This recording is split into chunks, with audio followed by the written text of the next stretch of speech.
listen to me. You don't know me and we'll never meet.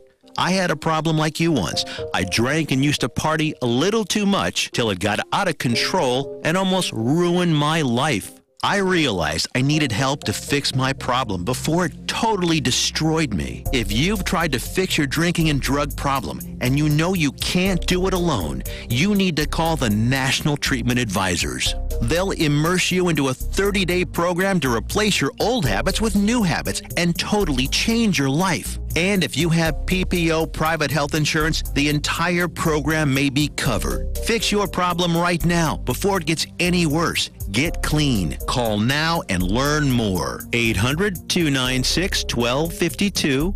800-296-1252.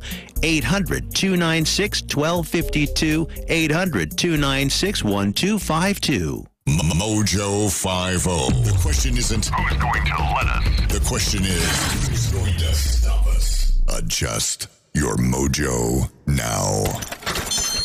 Thank you.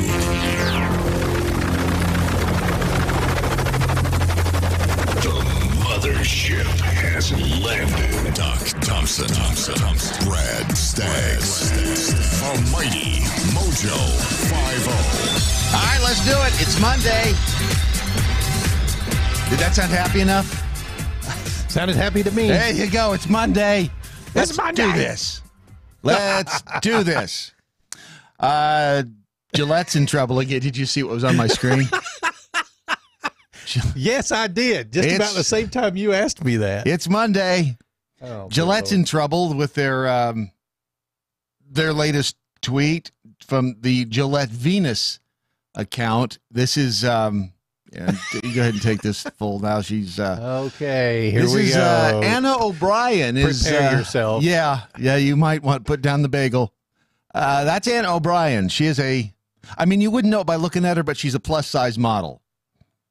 No way. I know it's shocking, but she's a plus size model. She is splish splashing around there in the beach, and the caption that Gillette sent out with this: "Go out On and this? Go out and slay the day." That's what they want you to do. You're going to need an extra large sword for this one. So it's now it's getting equal parts of condemnation and praise. Oh, good Lord! Some folks are saying, "Hey, it's disgusting." Others are saying that it's not just disgusting; it's glorifying obesity. Others are saying, "Hey, this is celebrate who you are, be who you are." She is a large woman. She is she's not just a large woman. She's a very, very large woman. And this is where we've come to in society today. There is a fine line between celebrating diversity and celebrating body positivity and promoting an unhealthy lifestyle. So I don't know, which is this? Is this an unhealthy lifestyle that they're promoting, or is this body positivity and diversity? Because she is a large woman. She tips the scales. What do you figure? If you had to guess, what do you think she tips the scales at? I don't know, dude. I'm so bad at this. I am too. I'm going to say $3. I would say probably close to that. Yeah. I mean, she's got, and there's nothing in the picture for scale aside from her, and she's a big woman. And you know what? If she's happy, great. I can't imagine that she is the healthiest thing walking around on two legs. I would tend to agree with that. I mean, she's a very large woman. So that's the the question is whether or not this is fat shame or excuse me, I keep getting that wrong. Body positivity, or if this is in fact celebrating an unhealthy lifestyle. So we'll see. We'll tweet out a picture and let you be the judge. Another woman who seems to be in hot water, Alexandria Ocasio-Cortez. This time it is because of her accent. Seems that she is maybe affecting an accent. I don't know. You decide. Yeah. You be the judge here. Thank you Hold on a second. You'll probably need to be able to. I need to plug myself in. Hold on a minute here. Stop talking there. All right. So this is Alexandria Ocasio-Cortez. She's talking at the at Al Sharpton's function. Thank you all. Thank you, Reverend. Thank you all so much for coming together and gathering today, because this is what organizing looks like. That's right. This is what building power looks like. This is what changing the country looks like. Okay, that is, I can't tell if that is a Southern accent or I'm not really sure what that is. When we choose to show up and occupy the room and talk about the things that matter most, talking about our future. You know, Reverend, you bring up a funny anecdote, and I'm proud to be a bartender. Which ain't nothing wrong with that. Which, by the way, remember when she talked about being a bartender and how that was rock bottom for her? Did she slip into Ebonics? I mean, I don't know what she. It's not Ebonics, I guess. No. This is, I mean, and back here when she says gathering. Because this is what organizing looks like. That's right. This is what building power looks like. This is what changing the country looks like. For coming together and gathering today, because this is what organizing. I don't know what that accent is. It sounds like she's trying to affect an African-American speech pattern. Yeah. And she's not black. Wow. She's not black. Here she is when she was on MSNBC and her town hall. This is what she sounded President, and there's a Democratic majority in the House. Well, that's the host. She's about and to talk. Through remarkable. Here she is. Look it up, because we intentionally wrote it for the people of the United States. Because I'm not here necessarily to convince my colleagues. I'm here to go straight to the electorate. I mean, to me, that's a much different speech That's pattern. a northern accent right there compared with. Looks like. That's right. This is what building power looks like. This is what changing the country looks like. It's when we choose to show up and occupy the room and talk about the things that matter most. Have you ever noticed, Brad? Now, watch when she talks, especially if she's using a microphone like she's using there. Yeah. She grabs that mic about every 4 or 5 seconds. And she does that in the House chamber as well. She grabs it, moves it around, grabs it, moves it around. Let's see. You know, Reverend, you bring up a funny anecdote, and I'm proud She is a grabber. to be a bartender. At least she's not a flailer. She's not a Beto O'Rourke. she's not a flailer. She's her arms aren't going everywhere. She doesn't look like a windmill at high speed.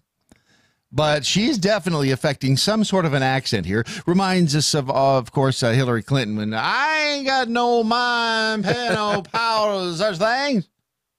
I'll say I'm guilty of it too. If I go, especially if I go to Mexico, you got to hear me. All of a sudden, I end up with a slight Mexican accent, and I think it's just from I listen to speech patterns, and it ended up happening. So maybe that's what she's doing. Maybe that's what AOC has got there going on. But she certainly is affecting some sort of an accent when she is speaking there at the National Action Network with the Reverend Al. Nothing wrong with that. There's nothing wrong with working retail, folding clothes for other people to buy. There is nothing wrong with preparing the food that your neighbors will eat. Jeez. You know what? I'll give her this. She's consistent. She's consistently inconsistent. Consistently inconsistent, yes. Yeah. That's Alexander. She is more of a politician than she ever let on. I think she knew it going. There's a video out now, from what I understand. I haven't seen it. I saw it scroll by, but I didn't watch it. That says this is how she speaks when she's not on camera. And I need to go find that and see what I can find. It's like an Instagram or something like that. Well, and everybody has their speaking voice, and then you get behind a microphone or on stage, and you adopt it, you project. You speak not maybe everybody, a little bit Brad, differently. because I sound like this all the time. I sound like a Texas hick all the time. But now, if you get on the radio and you begin to talk like this, now that's changing your voice. There are some pukers out there. That's called radio puking, folks. Yeah. That's what Brad's referring to. But I would imagine that her standard voice is, Because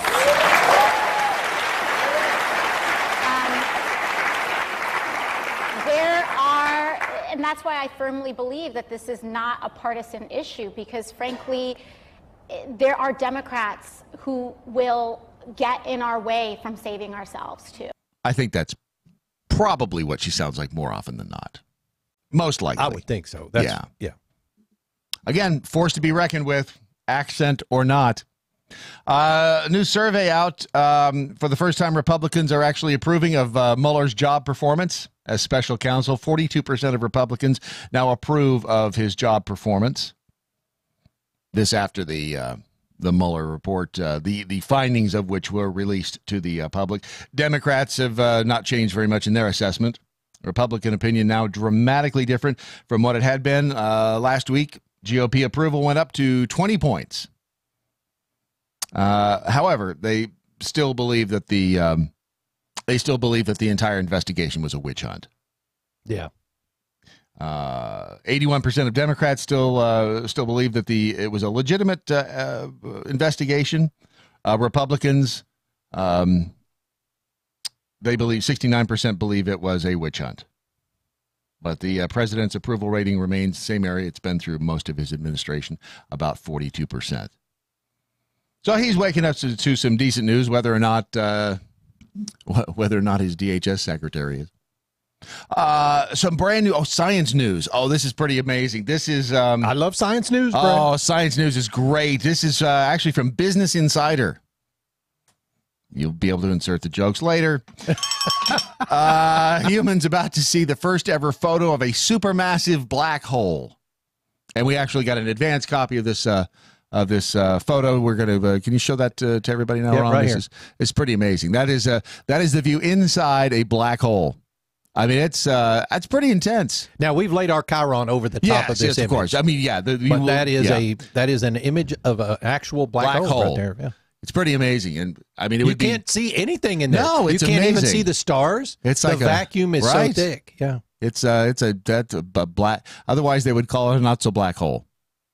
And it would be nice if there was it sucks everything in, Brad. I don't know if I can get back to our image. We'll try. I'm trying. Oh, here we go. It's that giant sucking sound. Sometimes the jokes are just for us. Sometimes they're just for us. Can you do that again? That's right there. Theater of the mind. Theater of the mind. Oklahoma Tomcat just tweeted, AOC has invented a new accent. It's the Southern New York accent. Yeah, that was it. I'm not really sure exactly what that was, but she's just trying to relate to her audience. That's all it is. Relating to her audience. By the way, I was just over at the Tar River Arms website looking around at all of the fabulous guns at traguns.com. There's a Kel-Tec over there right now, a P32 semi-automatic pistol. If you are looking, and here's the thing, a lot of people right now are in the market for guns, and you know why? Tax refunds. Oh, yeah, absolutely. This is the second most popular time to buy a gun, right after Christmas. I can see that. I can see it being the second most popular time to buy a car, to put a down payment on a house. Yeah. I mean, you get all that money back. There are a lot of people out there who use their tax refunds as savings accounts, right? Yeah, they're allowing the government to use an interest-free, their money interest-free. You ought to hear Matt Locke talk about this. Matt does not approve. I cannot imagine. It's their money. If they want to give it to the government to borrow for a year without interest, that's up to them. Personally, I would rather put it in a savings, even if you're getting 1 or 2% interest. It seems to me that would be a better decision with your money. Of course, the object is to not have to pay taxes and not have to get a refund. That's the balance, right? That would. But a lot of people are like, "Oh, when I get my tax refund," they start talking about this in June the year previous. Yeah. And when I get my tax refund, I'm going to do this and that. Sounds like my daughter. Telling you, start them young. You get a hold of them, you get those thought processes all molded in the right direction, and it's good to go. But if you're getting a tax refund, if you're getting that the principal of your interest-free loan back from the government, you might be interested in spending it on a gun, and they've got some great guns to spend it on over at TRA Guns. That's the Kel-Tec P32 is on sale for $264. You guys are going to want to listen in hour 3. I think we have something coming up that you're going to enjoy. Oh, yeah, you are. And it has nothing to do with strippers. But it might. Anyways, TRA Guns, Tar River Arms, TRAguns.com. So we will... Oh, is Gwen on the phone? Excellent. Gwen Rich. Gwen Rich from the... Hi, Monday. how are you? You're about to jump on an airplane, aren't you? A taxi and then a plane, yes. Well, it's probably a better idea to get to the plane before you jump on it. But we wanted to talk to you beforehand. You have the winner of the challenge. What is the first of all? What is the prize again? Yeah, so the first place winner gets the 3-month supply of Riduzone. All right, and then we do have winner, the second and third place, that they're going to get a 2-month supply of the Rich Veritrol from the Rich Solution. Excellent. And before we announce that, I was just reading on Healthline online. Less than 3% of Americans have a healthy lifestyle. That's probably than 3%. It's pretty sad. That's amazing. The proof is not, I don't say the proof is in the pudding. The proof is in the population. All you have to do is do a little bit of watching and you can see that. Well, and we showed the picture that Gillette Venus tweeted out earlier, I guess it was over the weekend, of Anna O'Brien, a plus-size model. Let's put it this way. There's a lot of her to love. And if that's, whether or not it's celebrating obesity or just being bodily positive, promoting a body positive image, no matter who you are, be proud of who you are.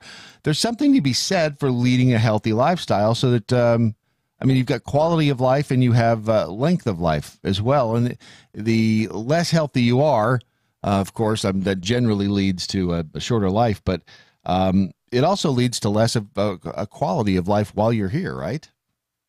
Right, exactly. So the members in the Lifestyle Challenge are doing amazing. We've only been at this for 4 weeks, so they still have 8 weeks to go. Mm-hmm. So, we need to pat them all on the back. They're doing a great job, really engaging in the group.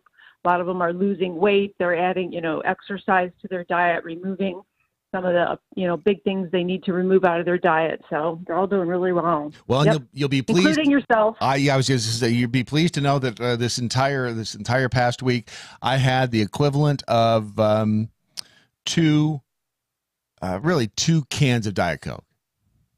Yeah. 2. Through the whole week. That's down from having a couple a day at least. So. It's right. That's huge. It's the little things you can do. If you try to do too much at once, it never works. You end up psyching yourself out, and you basically build too high a mountain for yourself to scale, and you can't do it, and then you give up, and you fall back into your own ways, your old ways. So it's best to take little bite-sized baby steps if you want to make long-term health and lifestyle challenges. Right? Yes. You got that right. There you go. Yep. Well, we are about to tweet out a link to the on the Rich Solution, the Doc Thompson Healthy Lifestyle Challenge Supplement Pack, and now I think it's probably time that we announce the winner of the 3-month supply of Riduzone. So there's a drum roll, and stand by. Here it is, and it's who's the winner? Rebecca Tyson. You got I heard there you clapping. go. Well, there's only a few people here, so it's a small crowd at the moment. But Rebecca Tyson. Rebecca Tyson's the #1 winner. Then we have Kay Marquez and John Thompson. Let me tell you this. So for everybody who thinks they're a late starter or, oh my gosh, it's never too late to start. John Thompson, so Doc's brother, just over a week ago was not even in the 1 through 10th spots. And so in that amount of time, he got to 3rd place. So that was huge. Oh, that's amazing. Yeah, so, that's great news. Yes. That is fabulous. Yeah, so anybody can do that. Yeah. Yep. And that's what the Doc Thompson Healthy Lifestyle Challenge is all about, just taking little steps and making an improvement in your health and your lifestyle along life's highway. All right, Gwen, I know you got an Uber and a plane to catch. Not necessarily in that order, thank but you for having me. absolutely. Right. Get out there. Okay. Get out there and get to them. We'll talk soon. You got it. Have an awesome week. Thanks so much. All right. There she is, Gwen Rich. Amazing story. A woman who has overcome. I mean, if you had to overcome the things she has had to overcome, it's pretty amazing. From breast cancer. She's a hero in my book. She's amazing. She really is. I mean, you get breast cancer, and then you fall down and break your neck, and then you're married to Adam on top of the whole thing. It's pretty. It's an amazing story, and you can find her book and read a sample chapter at therichsolution.com. I'm just going to, I can't decide if I want to read the first line in the story or the headline because they're both pretty amazing. Well, this is the epitome of what goes around. Karma. Here, biting you in the ass, literally. Here's the first line of the story. Only a skull and a pair of trousers remained after a suspected rhino poacher was killed by an elephant and then eaten by lions in Kruger National Park in South Africa. Poor guy. Yeah. You know what? If you're going to go out there and you're going to do this sort of thing, hey, he died doing what he loved. Remember that. He died doing what he loved. I'm not sure if he loved getting eaten by the lions or killed by the elephant more.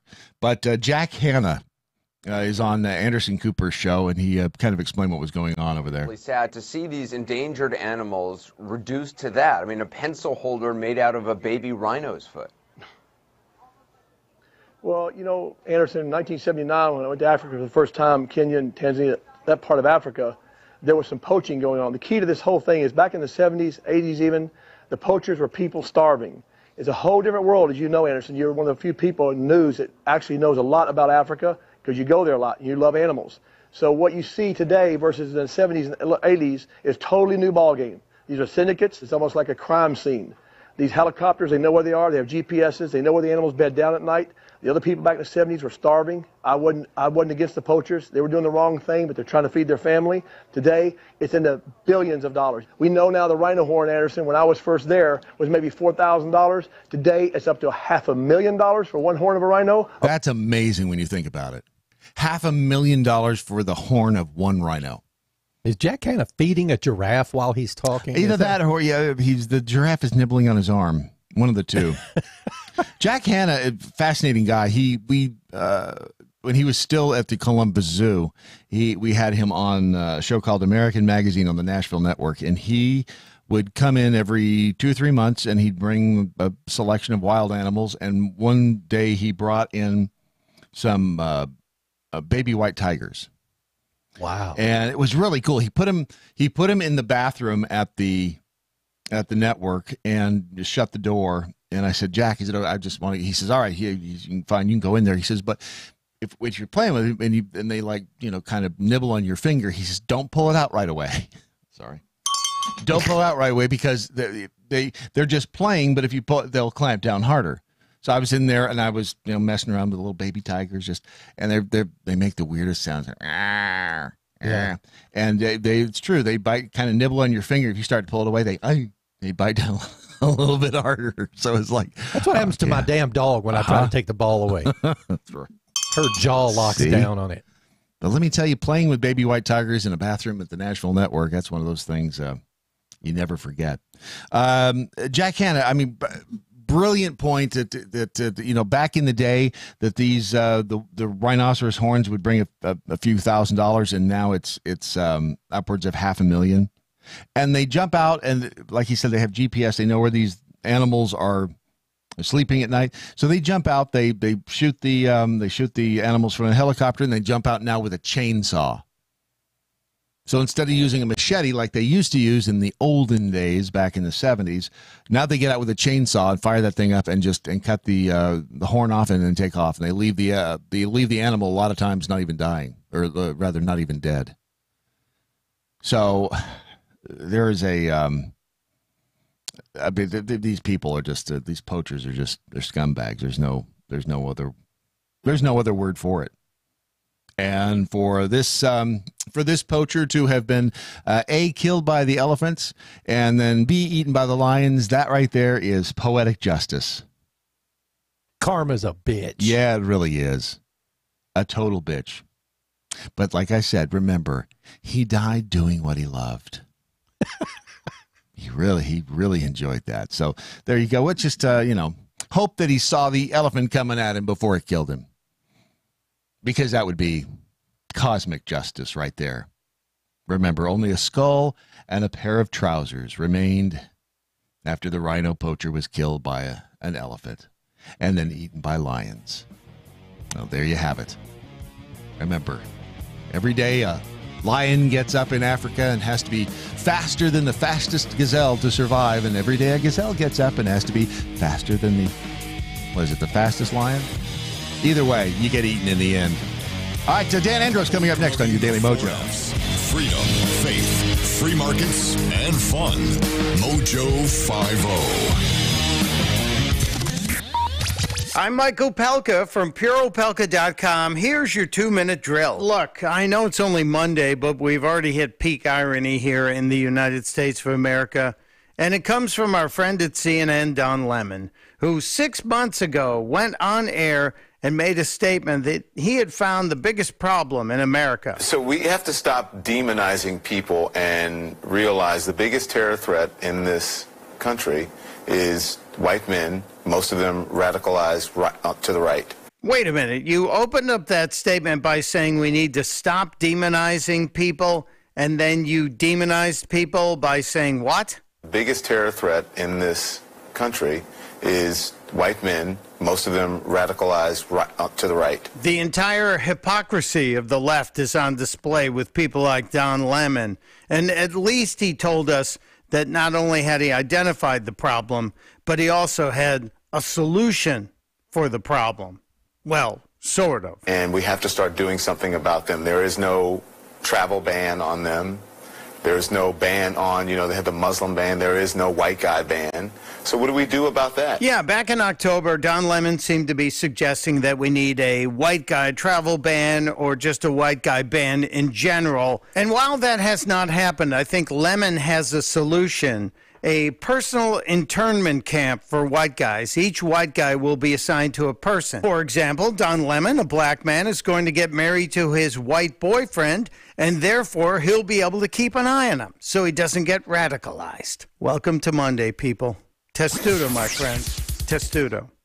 Michael Palka's 2-minute drill is powered by MoJoWildRice.com. Their wild rice is a superfood, gluten, sodium, fat, and cholesterol-free, yet high in fiber, protein, zinc, phosphorus, and trace minerals. But you're going to love it because it's delicious. MoJoWildRice.com. MoJoWildRice.com. The Daily Mojo. You know who else died doing what he loved? Hitler. Oh, yeah. Jackal Angry Beaver, thank you. JR-15, when you run alongside railroad tracks, you only have to be faster than the slowest Amtrak. That's true. That's true. Oklahoma Tomcat animals are joining forces and declaring war against poachers. It wouldn't surprise me a bit. And Stinking Ducks is note to self, watch closely at state sales for rhino horn for $500,000. Here, when we were in Wyoming, there was a little antique shop on some little town in Wyoming, and they had an elephant foot, like not a cop, like a little side table made out of an elephant's foot.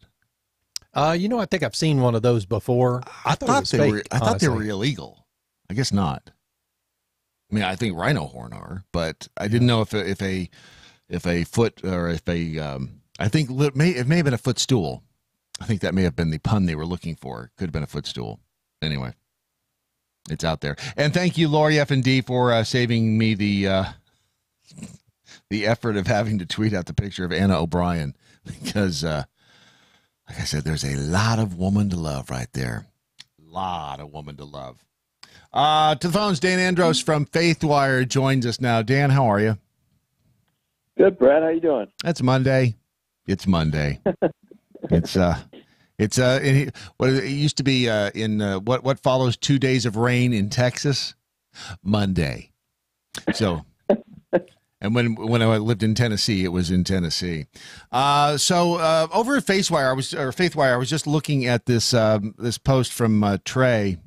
It says Americans are concerned about the country's moral crisis, but still turning away from God.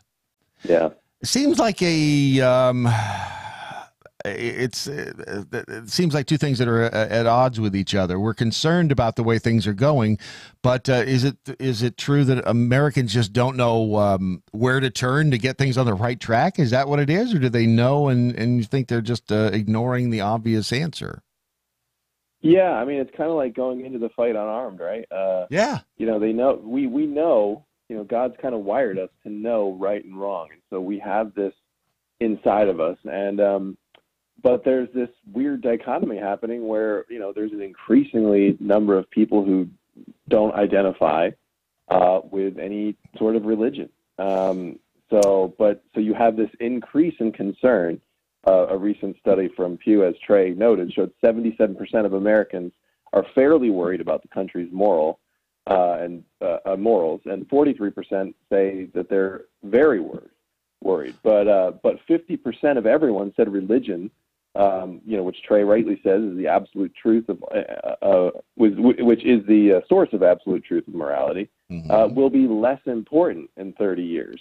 And you have more and more millennials identifying as, you know, a-religious, and there was another survey out which I thought was a little misleading, but it said that the atheism is now the biggest, you know, religious, you know, they called it a religion. I know atheists object to that, but the religious sort of group in the country, which they kind of dissected Christians into different parts, you know, right? You know, Protestant, you know, Catholic. So I still think that's a little misleading, but nevertheless, people who identify as atheists are growing, or a-religious are growing, but yet they're fighting internally against their own worldview, and they know that they've got to, you know, fight for morality, but they're, you know, it's not attached to anything, and so it kind of becomes this wishy-washy thing where you don't even know what to do with it. Well, is there a difference, and I wonder if people are looking at it this way, because I've always felt that there is a difference between being a person of faith and a religious person.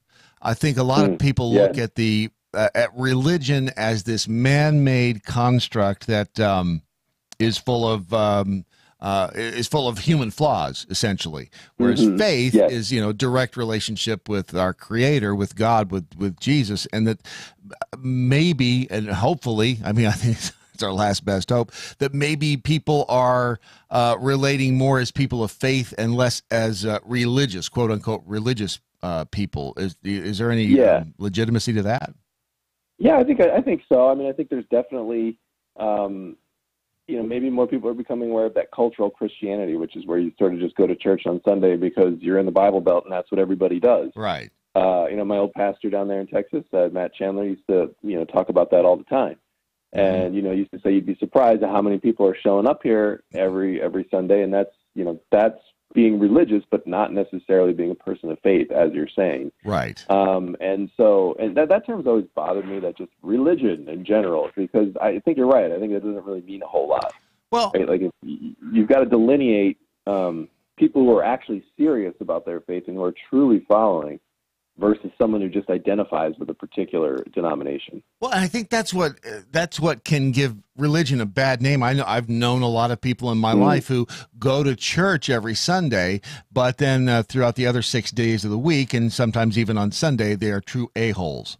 And so you just by going to church does not a Christian make it. It's leading the life and trying to not be a jerk, let's say, maybe putting into practice some of the things you learn on Sunday.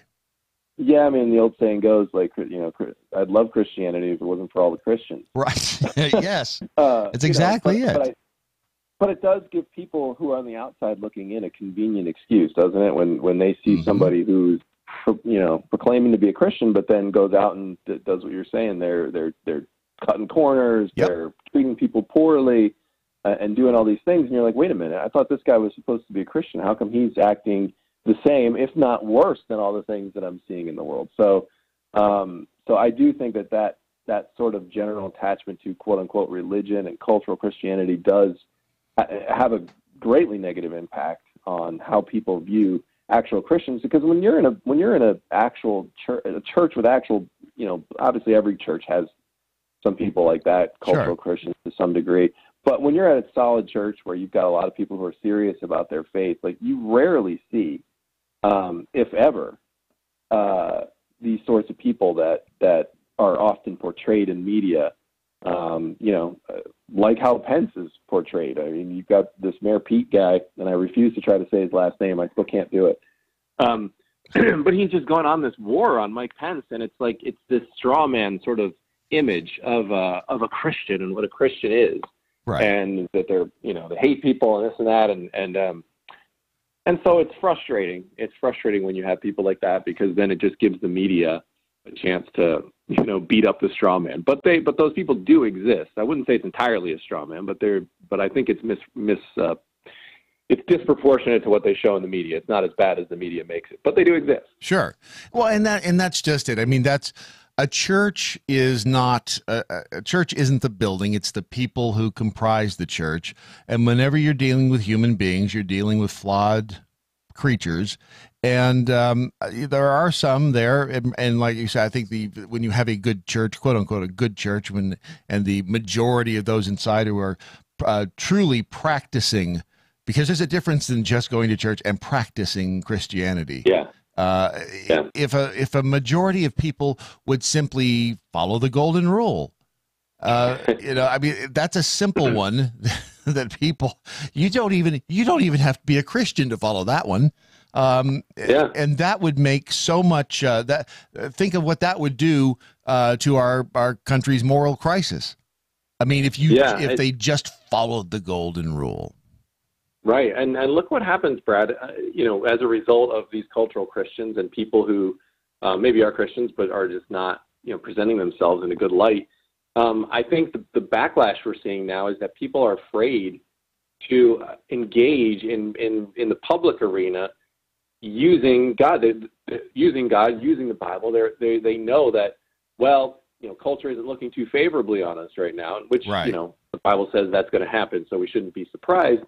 But on the other hand, that we've kind of set the stage now for us to say, people are so fearful of doing that. You looked at, I watched that interview with Shapiro and Walsh, and this is also in Trey's article. But it brings up the good question about should we use the Bible at all to engage in these debates? And people are now arguing, like Matt was making the case, and I agree with Matt a lot, but I disagreed with him on this one. But he was saying, like, no, you don't have to use the Bible at all to make the case and to make the argument against abortion. And technically that's true, but when you start detaching and saying we don't need the Bible for that, we don't need God for that. I'm not saying like you run out there and just throw Bible verses at everybody, but you do have to pin it. You do have to pin your belief to something that's a standard that's above us, or else it means nothing. Right. Otherwise, it's just your happy opinion on what you think is a right way to live. And then if the next person comes along and goes, oh, well, that's nice. Well, here's the way I think I should live. I think we should be able to kill babies up until the moment of birth. Well, then what's the difference? How can you possibly say yours is any better when you have nothing higher than yourself to pin it to? Sure. So I think by discrediting Christianity and by making people afraid to talk about God or to anchor things to the Bible and to what God says is truth, then we lose the argument. I think we right off the bat we're deciding to play on the secular field, and then we're at the whim of whatever secular society decides is the right way to go. And I just it's not an easy game to play because it's difficult. It's difficult to navigate those public waters and to try to argue in a way that makes sense to your opponent and that will resonate with them, but also doesn't detach itself from the Word of God. I think you need both. Mm-hmm. But I think we're seeing a trend in society now where people are trying to say, well, we don't need God to argue that.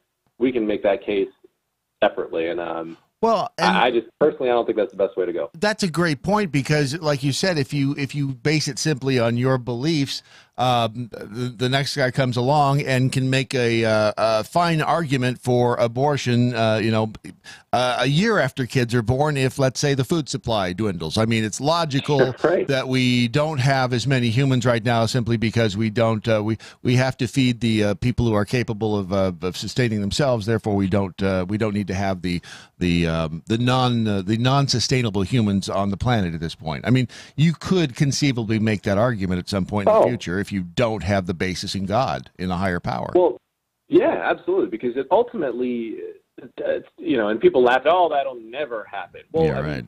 look, I mean, do we have to go? I mean, I hate to go to the Nazi argument, but let's go to the Nazi argument. I mean, that'll never happen. Well, society, led by Hitler, a bunch of crazy nut jobs, they convinced society that Jews were the scorn of the earth and needed to be removed from the earth. So they all sat there and turned a blind eye because they decided as a culture that was better for society. Right. Now, when society decides that, according to the relativist, according to the person who does not want to attach anything to God, you have no argument with that. When society decides something, no matter how abhorrent it is, you just have to go along with it because, well, that's what people decided.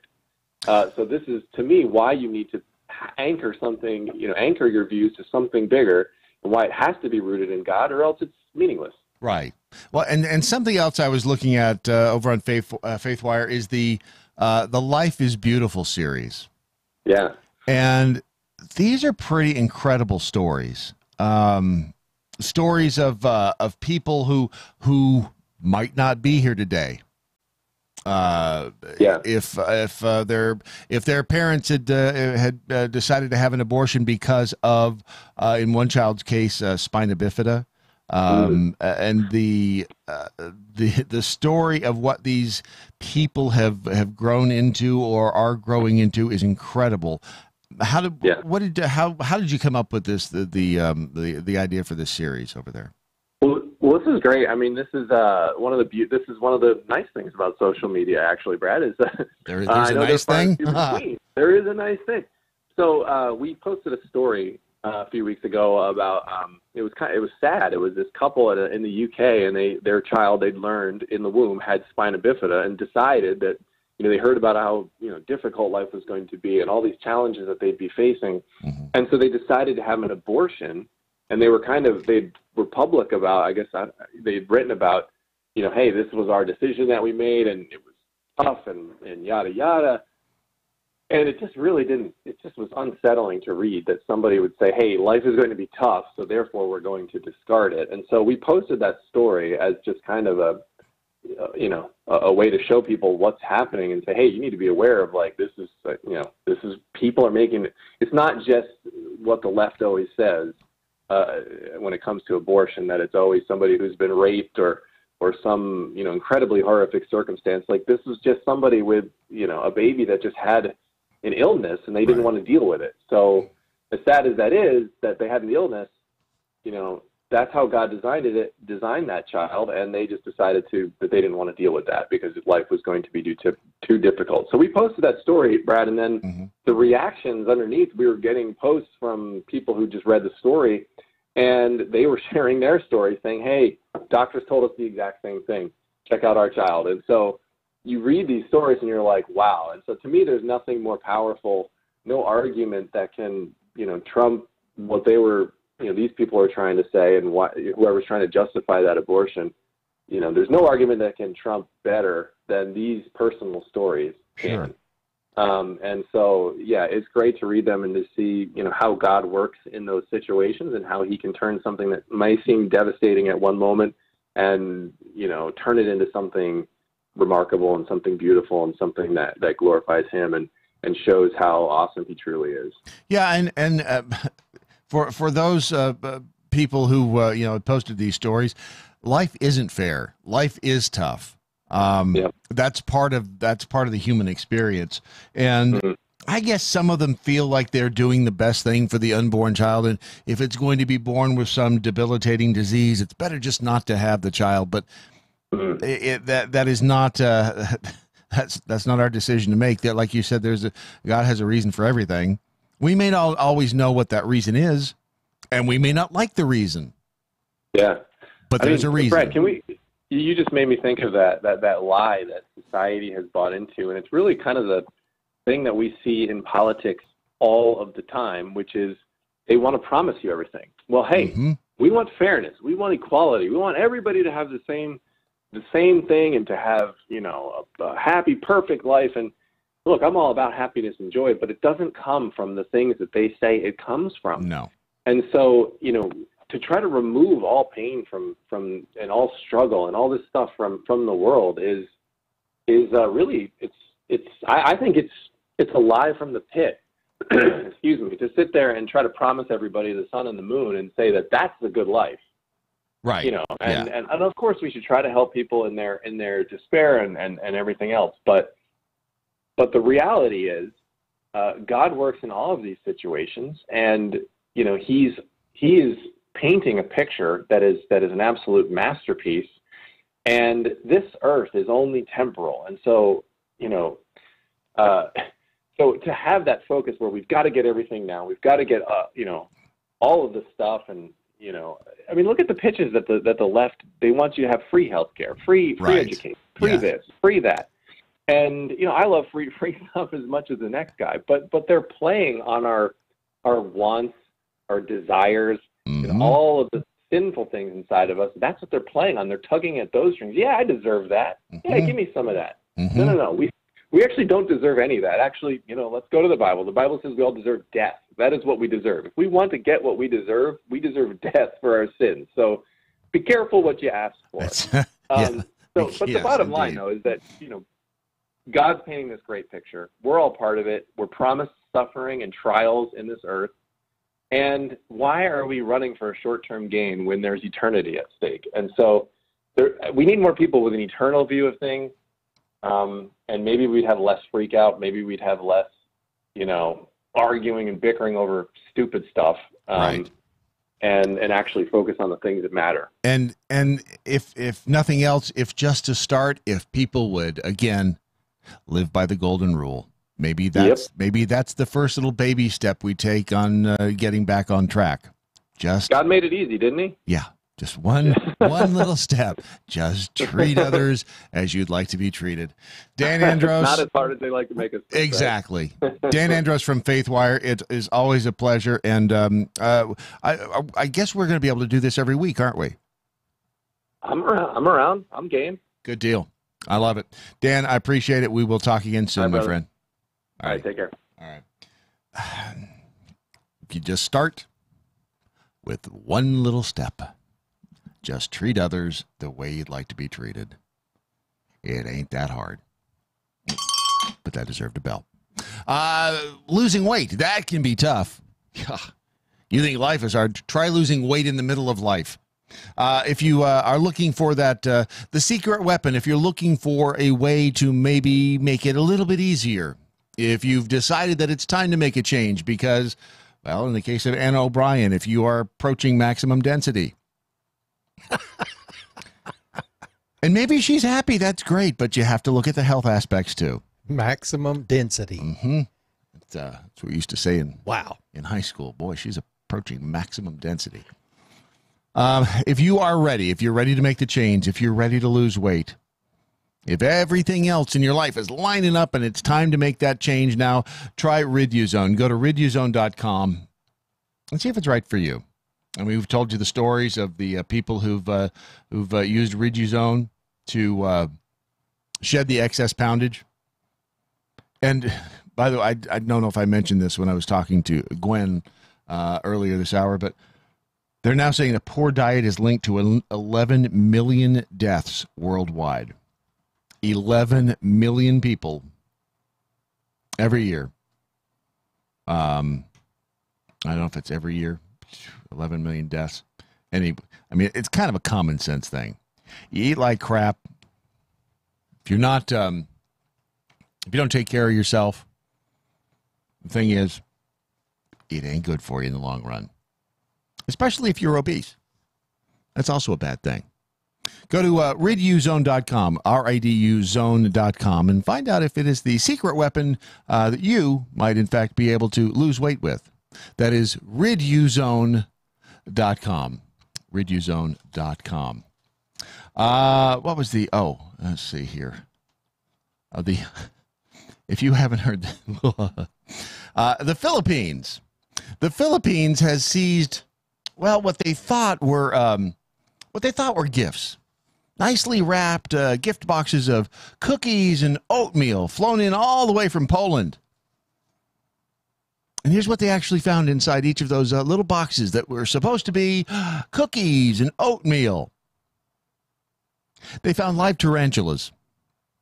The Bureau of Customs seized 757 live tarantulas at a mail exchange center near Manila's International Airport on Monday.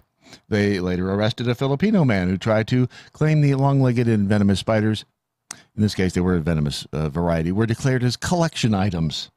Many of the baby tarantulas were concealed in small plastic vials punctured with holes for air, while bigger spiders were shipped in see-through plastic containers. This, my friends, is the epitome and the definition of a nightmare.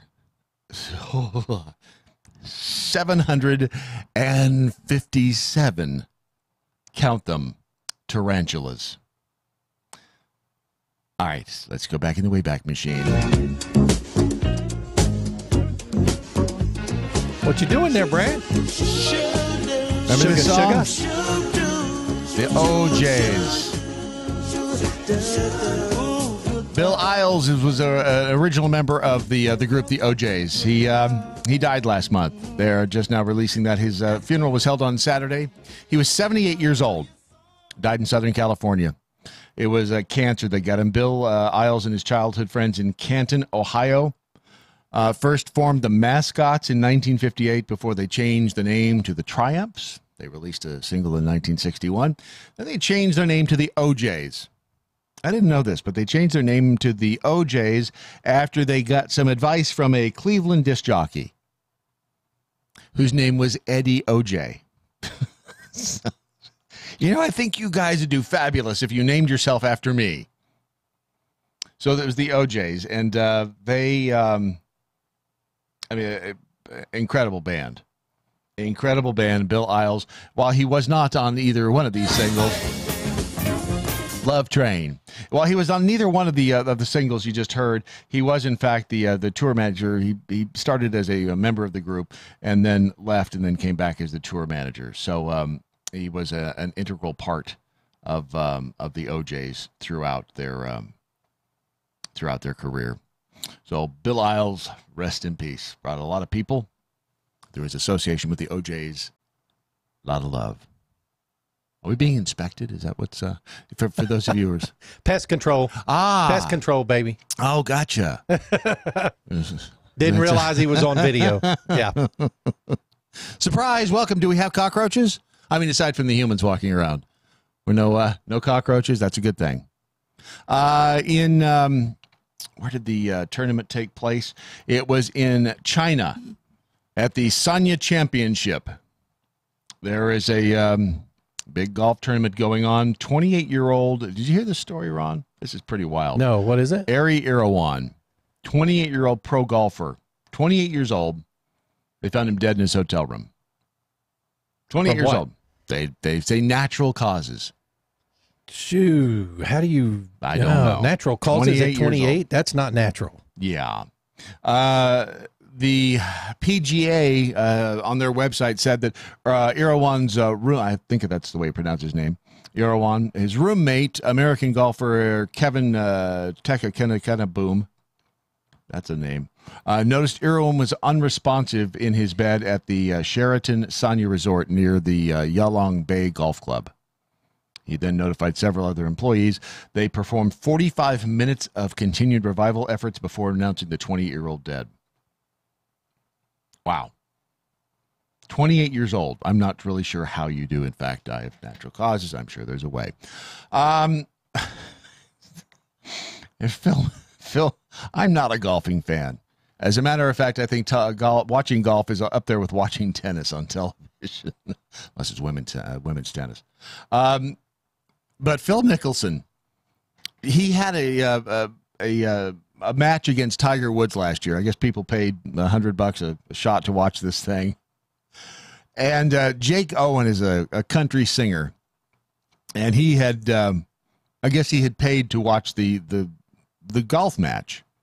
And it was supposed to be, you expect when you see these matches that it's going to be something pretty exciting. Well, as exciting as golf gets, but something, that's going to be down to the wire. That here's two great players, Phil Mickelson and Tiger Woods, and man, they're head to head. They're just going to be knocking each other out all the way down the fairway. I mean, as exciting as golf can get. Well, he looks like he sliced that one. It's off. Ooh, it's off in the trees. Now he's getting on his golf cart and he's going to drive down there. Just, I don't know. And I know there's a lot of people who love golf. Matlock.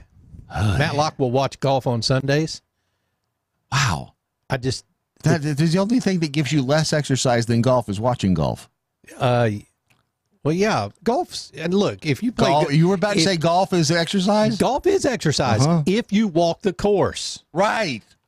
It's when all these professional players, they're required to walk the course. Yeah. They don't have to carry their bags. Right. Now, carrying your bag and walking an 18-hole course, that would that's be different. exercise, yes.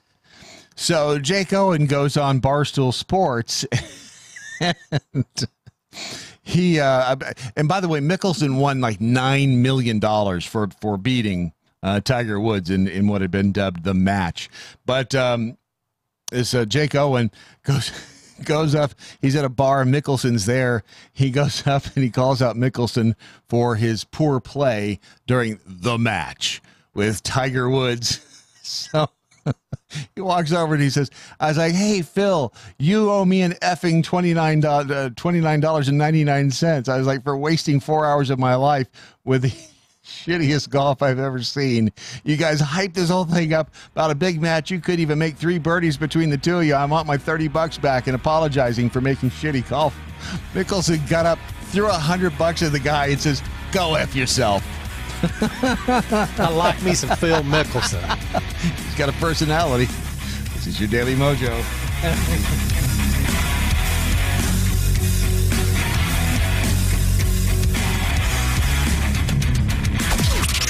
This is the seditious, rabble-rousing, liberty-loving, home of fun, entertaining, and compelling talk. Mojo 50. News this hour from townhall.com. I'm Rich Thomason. President Trump announcing a major personnel change, the departure of Homeland Security Secretary Kirstjen Nielsen. The president tweets that Nielsen will be leaving her position, and I would like to thank her for her service. He goes on to say, I am pleased to announce that Kevin McAleenan, the current U.S. Customs and Border Protection Commissioner, will become acting DHS Secretary. The president says, I have confidence that Kevin will do a great job. The change in personnel comes as the president describes the migration problem at the border as a national emergency. Greg Clugston, Washington. The acting White House chief of staff saying the Democrats will never see the president's personal tax returns. They know they're not going to get this. They just want the attention on the issue because they don't want to talk to us about policy. Nick Mulvaney on Fox News Sunday saying the 2016 election is history and Democrats should finally accept the results. He says that Donald Trump's victory drives them crazy. An American tourist who was kidnapped in Africa, now a free woman. Ugandan police say Kim Endicott of Costa Mesa, California, was ambushed last Tuesday in Queen Elizabeth National Park and taken by gunmen to Congo along with her Ugandan guide. Kidnappers were demanding $500,000 for their release, but it remains unclear if any ransom was paid.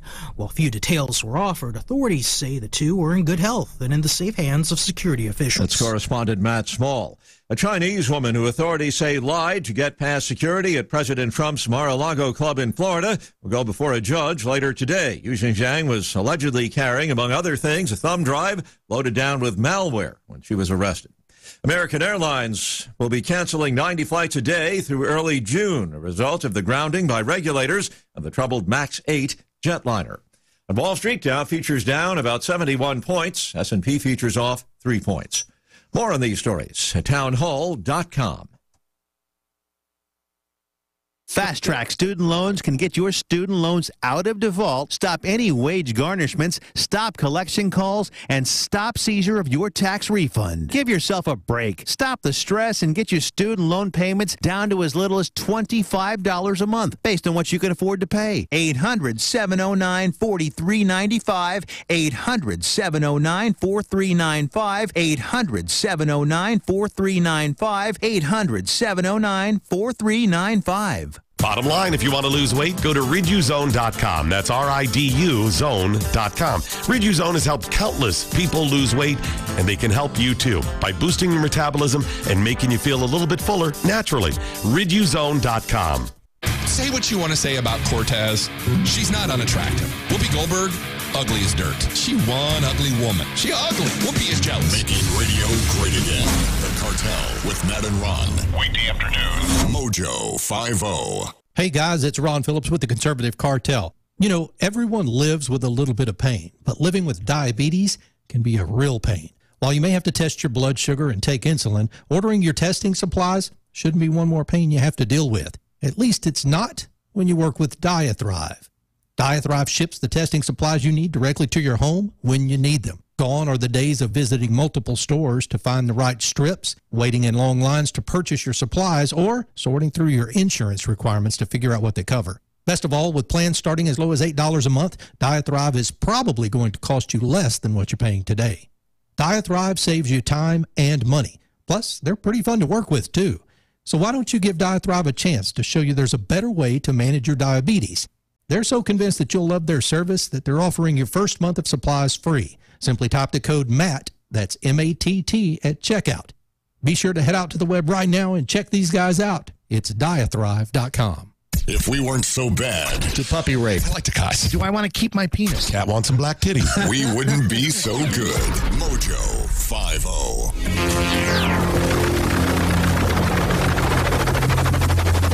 The mothership has landed. Yeah, Stinking Duck, you've pretty much nailed it right there on the head of the nail. Let's see here. There's golf and obituaries and what else? Said making Mondays great again, basically. Yeah. Making Mondays great again. Yeah. Well, if you got tarantulas and you have dead people. I hate to sound like a leftist right now, but were Mondays ever great? No. As a matter, here's the weird thing. I've always hated Sundays. Because you know what? It's funny. I know some people who agree with you on that. I don't know what it is. It's not the fact. It's not like I hate church day. It's just Sundays are just the thing behind it, from what I understand, is called you have something called the Sunday Scaries. And the Sunday Scaries is basically you kind of feeling the stress and of Monday approaching. You know you have to go back to work. Yep. And so this is the last day of freedom that you have. Yeah. And what sucks is that it mounts every single time because it's every Sunday. Yeah. You know, so it's like you feel like you're almost teased with freedom. Mm-hmm. You know, this is what it would feel like to never have to work again. Mm-hmm. But you have to work again tomorrow, suckers. Mm-hmm. That and yesterday, and it may have been allergies. Now we were just discussing allergies and the fact that here in Texas, for whatever reason, you had your allergy. You had the whole allergy thingy done to you, where they go in and prick your arm. And... Yeah, you know what? Whenever I saw them do examples of it on YouTube, because I was preparing for it looked actually like relatively pleasant, like you laid on a table and they draw a thing on you and then they give you a little prick, you know, ding-a-ding. And no, what they do now is they take an entire tray thing that is filled with needles at the end of it and they just press it really hard into all up your arm. Yep. And it's so painful, and I'm just like, uh-huh. And then after that, they tell you that things like, oh, you're allergic to dogs, which I'm not allergic to dogs, actually.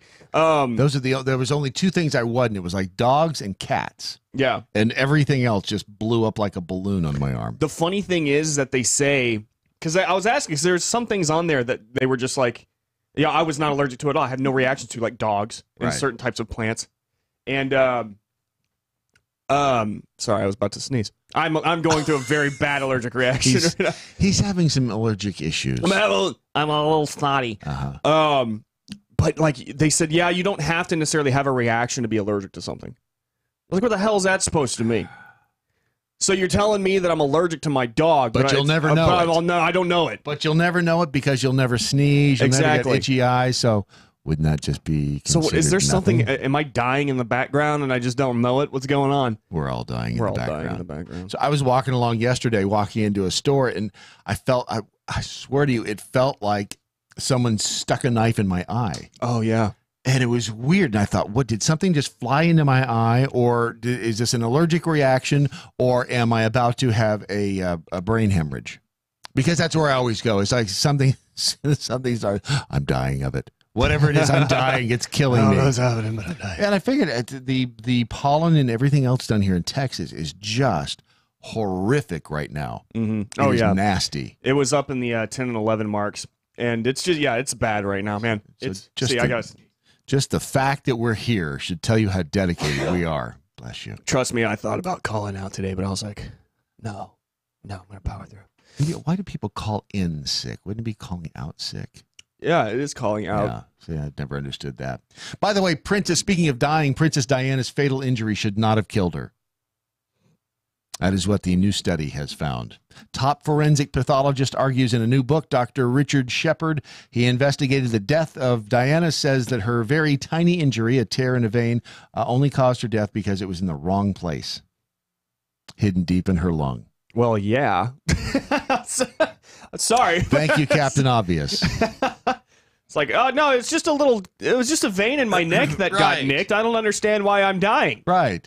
If it had been a vein, let's say, in your arm, you wouldn't have died, but it was in the wrong place. Her specific injury so rare that in my entire career, I don't believe I've ever seen another, he said. Her death is a classic example of the way that we say after almost every day, if only. If only she had hit the seat in front of her at a slightly different angle. If only she had been thrown forward 10 miles an hour more slowly. If only it had been a Kia instead of a Mercedes. If only that gunshot had only nicked my neck or my arm, or whatever, instead of being 5 inches to the left. What is more amazing to me is the fact that this all took place 22 years ago now. Yeah. 22 years ago. And the way I remember the Princess Diana's death is it was the same night I met Prince. Oh, really? It was very bizarre. It was at a concert in Nashville and for the radio station, and I may have had a drink or two, and we were at this thing for Prince, and I feel this tap on my shoulder. I was talking to somebody, I feel this tap, and I turned around and I had to look down like 1.5 feet, and there's Prince. Wow. He taps me on the head. Hi, I'm Prince. Hi, I'm Prince. I was like, whoa, yeah, you are, dude. That's wild. You know the weirdest thing about that whole Princess Diana death thing is the amount of reaction that people had to it, you know? Yep. And it really is, because we watched a bunch of documentaries and stuff about it, and the reaction from the public was absolutely fascinating, because you had a whole bunch of people who suddenly thought that this was one of the worst deaths that has ever occurred, and it really is a study in like pack animal think, because we are pack animals at the end of the day. Yeah. And we pack a lot. People were sitting there saying like, yo, I wasn't this sad when my mother died. And I was like, dude, I think you were sad when your mother died. You only think you're this sad right now because everyone else around you is mourning like crazy. It was a fairy tale story. It was a fairy tale story of this woman, this anybody, it could have been you, but she marries a prince, right? And it was supposed to be a happily lived happily ever after ending, and it wasn't. And I think that's what kind of knocked everybody off the pedestal. Is that man, no, this isn't the way this is supposed to end. This is supposed to be a happy ending to the story. Maybe you're right. Maybe it has everything to do with the fact that people were just mourning the fact that happy endings don't happen. You know, but yes, they did. At the same time, the more I watch this, the more I see people like overreact. Like, because some people were treating it like North Koreans treat the death of Kim Jong-un or Kim Jong-il. And if you want to see some really weird stuff, watch North Korea's leader funerals. Holy crap. That's strange. Don't they keep them? Aren't they still like laying in state forever? Yeah. In fact, remember they said that they would stop sending necessary chemicals to keep them looking good. That'd be a little problem. Yeah. You're not going to find that sort of problem here in this country. We put them in the ground eventually. That's a thing that makes America great. I don't want to be laid in state. I don't want to keep anything. You know what I want to be? My brother and I have agreed on this because it was just cool. Instead of putting us in a coffin, or anything like that, put us in one of these burlap sack things with a tree on top, and then you be the tree. I'd be the tree. I like that. Yeah. Well, you know how you start doing that is you go to patriotmobile.com/mojo. That was just absolutely no segue. What a massively awesome segue. That was just, I mean, you hardly knew that I changed direction there. That was so subtle. If you go to patriotmobile.com/mojo, you'll find more things that make this country great. More of the basis of what makes America, America. You go there and you'll find out that a portion of your cellular bill every month will go to Empower Texans or the Susan B. Anthony list or the NRA, Freedom Works, Faith and Freedom Coalition. Things that are conservative and or libertarian in nature, that's what you'll be helping to fund with your cell phone bill each month, and not causes and organizations that you likely do not support. You know, things like Planned Parenthood and the like. If you go to patriotmobile.com/mojo, you'll find out you can enter your zip code into their coverage map. Find out what the coverage is like in your area. Find out if it's going to work for you. Because that's really what it's all about. When it comes right down to it, if you don't have the coverage you need at the price you want with the cell phone that you want to own, then it's all kind of a waste of time. So go to patriotmobile.com/mojo and start being a part of the solution and not part of the problem. That is patriotmobile.com/mojo. We've scoured news platforms and agencies around the globe for today's most profound news headlines. Presenting them now, here's Brad Staggs. Surprise, it's not me. No, it's here's Brad Staggs presenting. Right. I present to you Lord and Lady Brandon Morse. That's right. You'll never know what my gender is. Smattering of applause. It's all for you. Oh, that's the one from that liquor commercial or whatever it is? Liquor commercial? Yeah. I that's like one of my her. favorite. Oh, 5 headlines I will read to you. One of them is not true. Aw. Yeah. So sweet. Yes. You have to decide which one. That's right, but don't cheat. Because if you cheat, you're a cheater. Nobody likes you. Cheaters never win and winners never cheat. And cheaters do win from time to time, which is why you cheat. Cheat sometimes. But then it's not right. Honorable. Not nice. First one. Research suggests dolphin clitorises are like human clitorises, but better placed. Wow. Maybe that's why you're not supposed to touch the bottom of a dolphin. Yep. Ron's immediately intrigued. Man behind the wall became man behind the glass again. I'm intrigued. Go ahead with your story.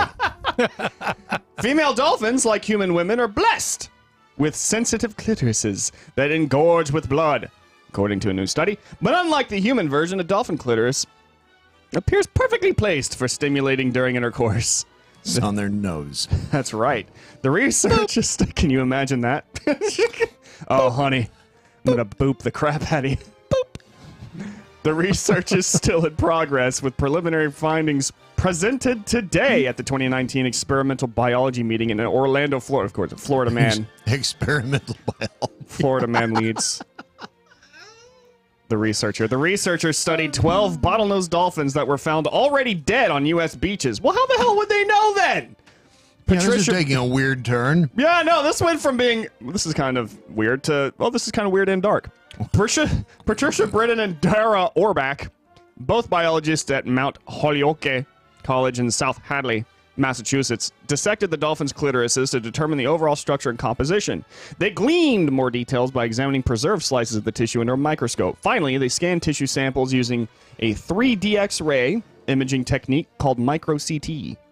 None of this sounds remotely romantic, by the way. Yeah, I know. This got sciencey, and I'm bored now. I thought you were going to have good tips for us. And I know. I was going to... How to please your dolphin. Right. There's actually a funny story behind that if you want me to tell that later. Yeah, I'm just going to go ahead and leave that out there. I'm going to leave that as bait. You can either take it or not. Do you want to hear a funny story about dolphins and sex actors? I will tell it to you. Suspected rhino poacher killed by elephant and then eaten by lions. I can't think of a better ending. All right, well, we know that one's true. Yeah. Oh, y'all do that one already? Moving on, then. Well, we could have been lying about it, though. We could have actually been lying about it in the first hour. Maybe it's a conspiracy. It could have been. I might have thrown you off. Right? It could have been. I mean, this could be Ron's attempt to throw you off of your game. Well, maybe. It could be. But now it's eliminated by one, so now it's just easier for people to guess. The military leads all other professions in the number of days spent drinking per year, study claims. All right, well, we know that one's true. Y'all did that one too? No, we didn't. Aha! No, I've been in the military. We just I got know the that's answer true. To that one. Whether it's shutting down an entire country's beer supply, going on a beer-only diet for Lent, or reaching a state of intoxication so severe that one breaks into someone's home, gets naked and takes a shower, the association between service member and alcohol is well established. It should come as no surprise, then, the data pulled from the Centers for the Disease Control and Prevention and analyzed by the Delphi Behavioral Health Group revealed that service members consume alcohol on more days of the year than any other profession.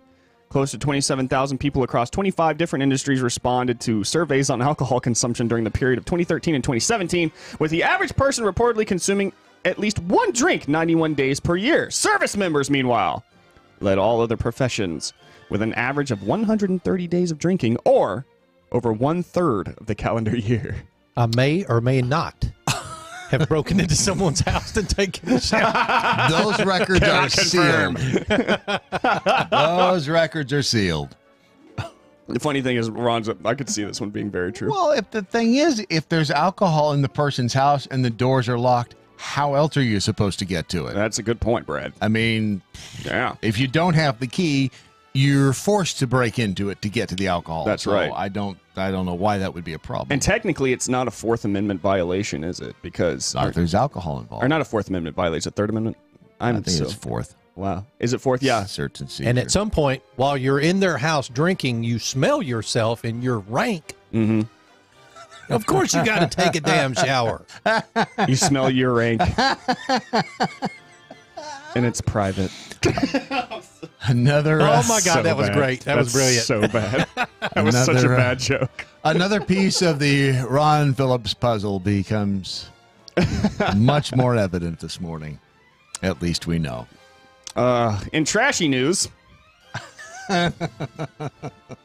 family respects grandmother's wish to have open blouse funeral. Wait, a what? An open blouse funeral. Insisting that it was just their Nana's special way of saying goodbye, mourners confirmed Friday that the Shreve family have suspected their grandmother's wish to have a, quote, open blouse funeral. I know it makes some people a little uncomfortable to see her lying there, but this is how she wanted to be remembered, said 59-year-old family matriarch Cecilia Shreve, who went on to credit the mortician's tasteful representation of her grandmother. Did they have to fluff him up a little bit? That's what I want to know. Because A, she's old, and B, she's dead. But apparently, I mean, they were relatively. Are you suggesting there's a photo? Mm-hmm. Oh no, there's not. She, I mean, she's not like, she doesn't have like her boobs out or anything. It's just like an open blouse, like cleavage. Yeah. Yeah. Okay. And so, apparently, Nana was a hoe. She was proud of them bad boys. Well, why wouldn't She's you like, be? I paid a lot for these bad boys, so I'm going to put them out there. They look like they might have been bolted on a little bit. If you know what, if there was an investment involved in the development of them, then maybe I can certainly understand that. But I could see why people would be like, it's not a very conservative look to be buried in, you know, and that's kind of, you want to go with your Sunday best. But do you? Do you? I mean, why? Where is it written that you have to go with a conservative look on your way out? I'll keep that in mind for whenever you pass, Brad. I'm going to be like, no, he wanted to die. No, or he wanted to be buried without a shirt on. He wanted to be buried with his ass facing up so everybody could kiss his ass. No, I don't want to be buried. Remember, I'm going into Lake Mead. Oh, that's right. I'm going into Lake Mead in powdered form. That's interesting. Yeah. I was born on one side of the dam. I'm going out on the other side. That's actually really cool. I like that idea. Yep. Sounds like a good story. I'm being shot into space. Just saying. Yeah, I'm gonna die. I'm gonna be buried on Mars. Kansas University to offer. Really? No, I'm gonna do the tree thing. I like the tree idea. You're gonna be in a burlap bag. Okay. Yeah, it's like a thing. Yeah, it's pretty cool. And I like the idea. It's legal and yeah. I mean, not that it matters if it's illegal. I don't think it's gonna be illegal, but like, you know, because what's the difference between putting someone in a box in the ground to rot inside the box, in an overly expensive box, by the way? Yes. Oh, totally agree with you. Or why we pay for those things is beyond. Yeah, it's a scam. And in fact, funerals. Never mind. Yes. I'm going to tell you, Dan Maynard had it right. I'm going to change his comment just a little bit. Mm-hmm. For the first time in any man's life, Those are the only boobs they don't want to see. Exactly. Anyway, Saturday. I don't plug. Yeah, it's like, man, look at those knockers. Oh yeah. Taking that to the spank bank. Kansas University to offer angry white male course. Yep. Beginning in fall 2019, students at the University of Kansas will have to will have the chance to take a course that charts the rise of the angry white male in the U.S. and Great Britain. According to the course catalog, angry white male students, also known by its course number HUM 365, will explore the deeper sources of the emotional state of angry white male while evaluating recent manifestations of male anger. Employing an interdisciplinary person. That's a big, long word to read. It is. There's a lot of syllables. Interdisciplinary. We do have a ban on anything over 4 syllables. So. Oh, does it make your head hurt? Yeah, it really does. Makes my ears bleed. I can see that. Yeah. Perspectives. This course examines how both dominant and subordinate masculinities are represented and experienced in cultures undergoing periods of rapid change connected to modernity, as well as to rights-based movements of women, people of color, homosexual, and trans individuals, officials wrote in the catalog. The course requires its students to first take a course titled Introduction to Women, Gender, and Sexual... Of course it does. The instructor of angry white male studies can also give students permission to take the course. You can introduce me to a woman's gender. I'm good with that. Not that. You don't want those. Oh, no, you don't want okay, those. Sorry. Yeah, never mind. Those are your headlines. One of them we already know is fake. So I'm just going to eliminate that one. Well, no, wait a minute. We don't know which... We know which one is true. Mm-hmm. We don't know which one is fake. That's what I mean.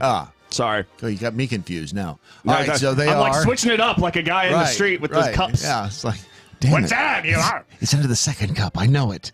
Let's go. Let's review. Research suggests dolphin clitorises are like human clitorises, but better.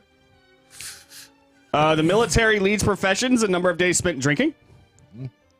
Grandmother and her open blouse funeral. And Kansas universities to offer angry white male studies course. Which one is true? You take. I think I know which one it is. I think I know You which take one. the guess. But first, Brad. First. But first. Are you drinking the APR coffee or is that coffee you brought in? This is coffee I brought in. Then you are missing out on Ron's sexual chocolate. Yeah. I feel like, yeah, you are. I feel like that is something that I would like to experience. It's good. It's really good. And I'm you know going to what go I ahead did? and yes and that. There was a little of the 80%, the test batch left, so I mixed that in with the 60%. Mm-hmm. Perfect. Yeah. So I think the actual perfect blend is 70. Is 70? Is 70%. If you go to AmericanPrideRoasters.com, you will find all of the fabulous coffees made by APR Coffee. Not only find the coffees, but you'll also find the coffee drops and the mint coffee bark. And anything that has chocolate and coffee in it combined is okie dokie with me. Mm-hmm. So if you are looking for, let's say, a gift for someone. By the way, thank you to whoever sent me the gift of APR Coffee and the Rock. I never did thank whoever that was left the bag here, and I don't know who it was. So Dwayne The Rock Johnson Rock? Maybe. It's possible. But it was like a geode rock and APR Coffee. Remember that? Yeah, was that a geode rock? Did I don't you know. bust it open? No, I didn't bust it. Bust it open, man. Well, no, because it may be like a precious rock. Did you see and that I don't want to bust it open if it's a precious rock. Did you see that we got a pet rock? We have a pet rock now. Finally? Yeah. Dirty Suspicious Package Friday, the same one. Oh, really? Somebody sent a pet rock? Yeah, we got a pet rock. Remember? Because they still sell them? I guess they I think you and I were talking about it one day. It's a brilliant idea. Yeah, and so Why they we gave us a didn't- pet rock. Somebody, I like the fact that our listeners actually like reach back into previous episodes Yes. and like for instance that, and then They never edible- forget. Oh, I want to talk to you about that in a second. Oh God! In the meantime, it's not my fault, Brad. Go to APR Coffee. AmericanPrideRoasters.com is where you'll find it all, but probably not the rock. But thank you. All right, so I tell you what I'm going with. Ron, I think it's the dolphin. I think it's the dolphin story. That's what I'm going with. See, every time I wait for him to say what his thought is, and then I go off of that, I always lose. So I'm trying to. I'm going with grandma's boobage. Grandma's boobage? Yeah, I happen to think the military was real. Dolphins. Yeah. Okay. Yeah. I do find it kind of odd that they both involve female anatomical zones. And unfortunately, Well, I as we- happen to think the angry white male class is real too. Yeah. As we all know, women's parts are very confusing. Yes, they are, especially the brain part. I am convinced that the clitoris does not exist myself. I Still think looking for Kevin. we didn't land on the moon, and two things and the that don't Earth is exist. flat.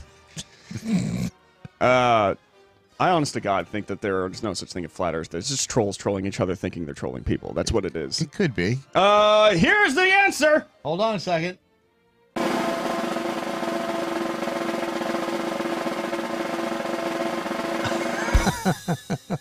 Oh, is it over? I fell asleep. Yeah, I know. I need to fix that. This is the longest. Ron wins. Yeah, Really? grandma boobs.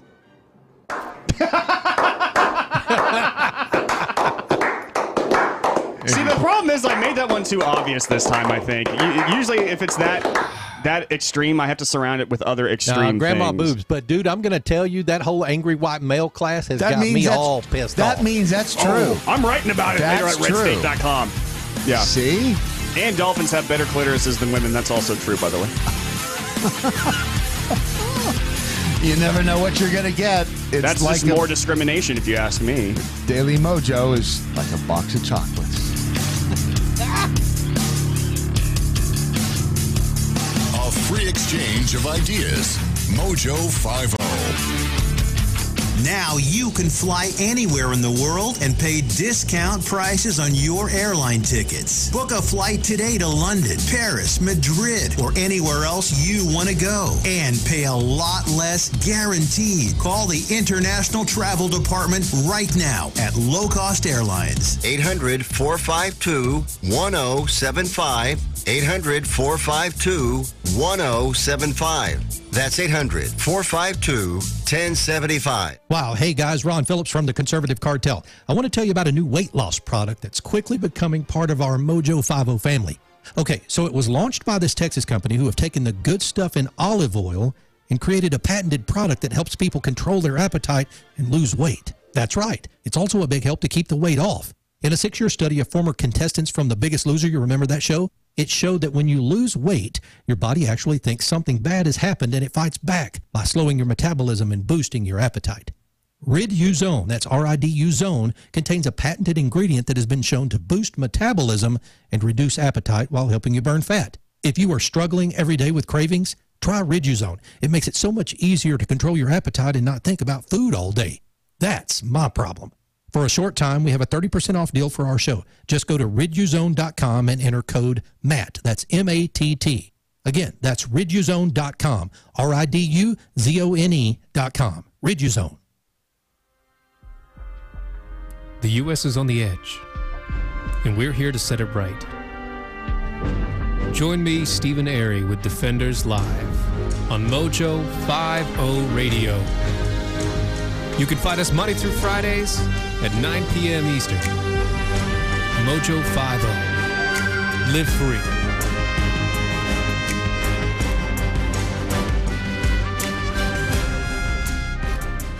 The Daily Mojo. He is Armando.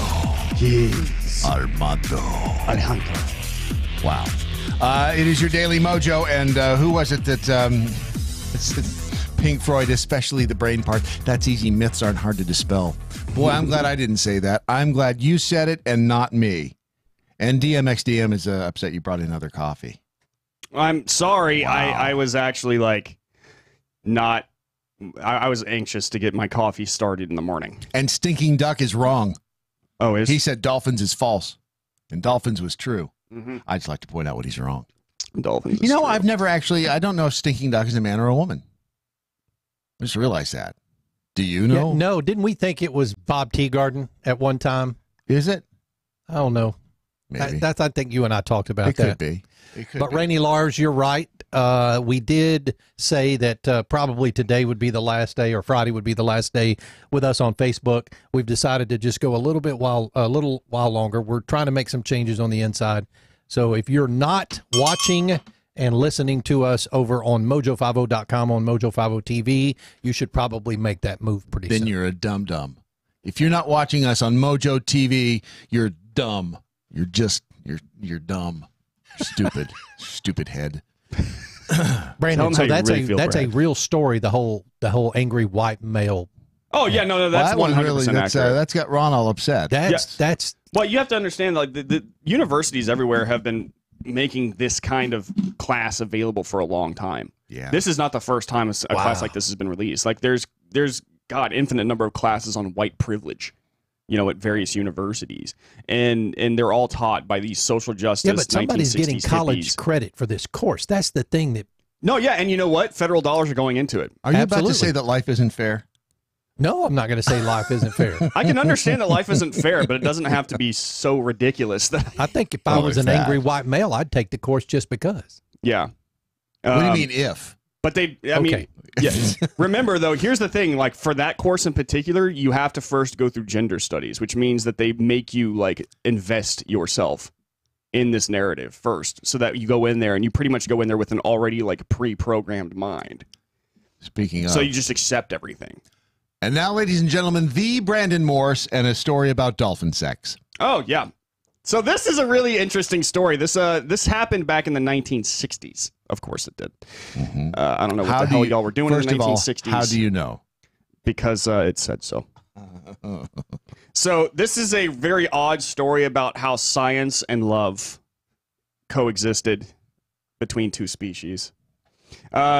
It all started with a woman. A group got together and they were like, we're going to see if we can't teach dolphins to speak English.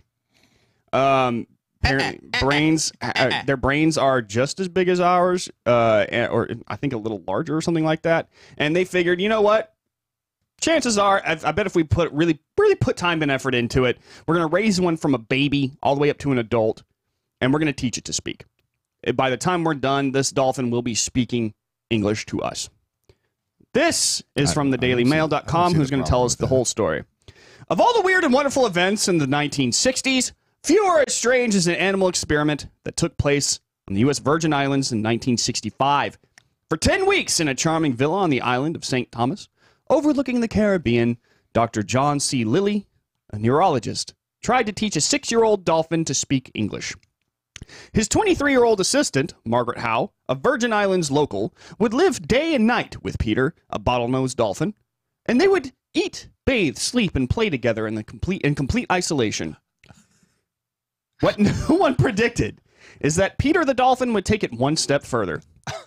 He didn't get too far with his English, but he did fall in love, sexual and romantic love, with his teacher. And next week, after nearly 5 decades of silence from Margaret Howe, a BBC documentary will tell the whole story. So there is a documentary out there if you want to go watch it. By the time of the experiment, Dr. Lilly had already written a 1961 bestseller, Man and Dolphin, claiming dolphins' brains were 40% bigger, that's it, 40% bigger than ours, and that, like us, dolphins trembled at pain and could control their anger. What's more, he believed, they were capable of understanding human language. Extraordinarily, he was also licensed by the American government to investigate the effects of LSD. Of course he was. And chose to inject it into 2 of the dolphins in his care in the Caribbean because it's the 1960s. Why not? Though he was disappointed to find it appeared to have no effect. So dolphins can't get high off LSD. Wait, that means their minds are already expanded. Oh, yeah, bro. They already watched the walls. They already, yeah, bro. They have to pet the furry wall. The preparations for the NASA-funded experiment in the dolphin's ability to speak was extensive. First, Dr. Lilly had the Villa Dolphin House flooded with seawater so that Margaret and Peter could live as one. The water on the first floor was 22 inches deep, allowing Margaret to wade and Peter to swim. Margaret could climb out of the water to work at a desk suspended from the ceiling. At night, she lifted herself onto a hanging mattress, protected from Peter's splashings by a shower curtain.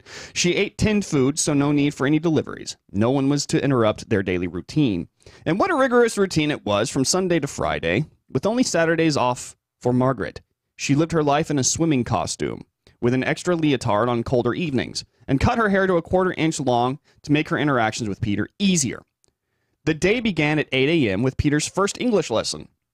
Margaret's aim was to encourage him to mimic sounds, which she taught him. They can make human-like sounds through their blowholes, and it was Dr. Lilly's aim to nurture that skill. Yeah. Margaret came up with the idea of painting her face in white makeup and black lipstick so that she could clearly see the shape of her lips, or that the dolphin could clearly see the shape of her lips moving. According to recordings of the experiment reveal how encouraged Peter to greet her with the words, "Hello, Margaret." As she told documentary maker Christopher Riley recently, "M was very difficult. I worked on the M sound, and he eventually rolled over to bubble it through the water. The M he worked on so hard. In time, he could pronounce an approximation of the words one, we, triangle, and hello. And eventually, when Margaret parroted work, work, work, he would eventually say play, play, play. At 10 a.m. So he was a typical male human. Correct. Okay. Correct.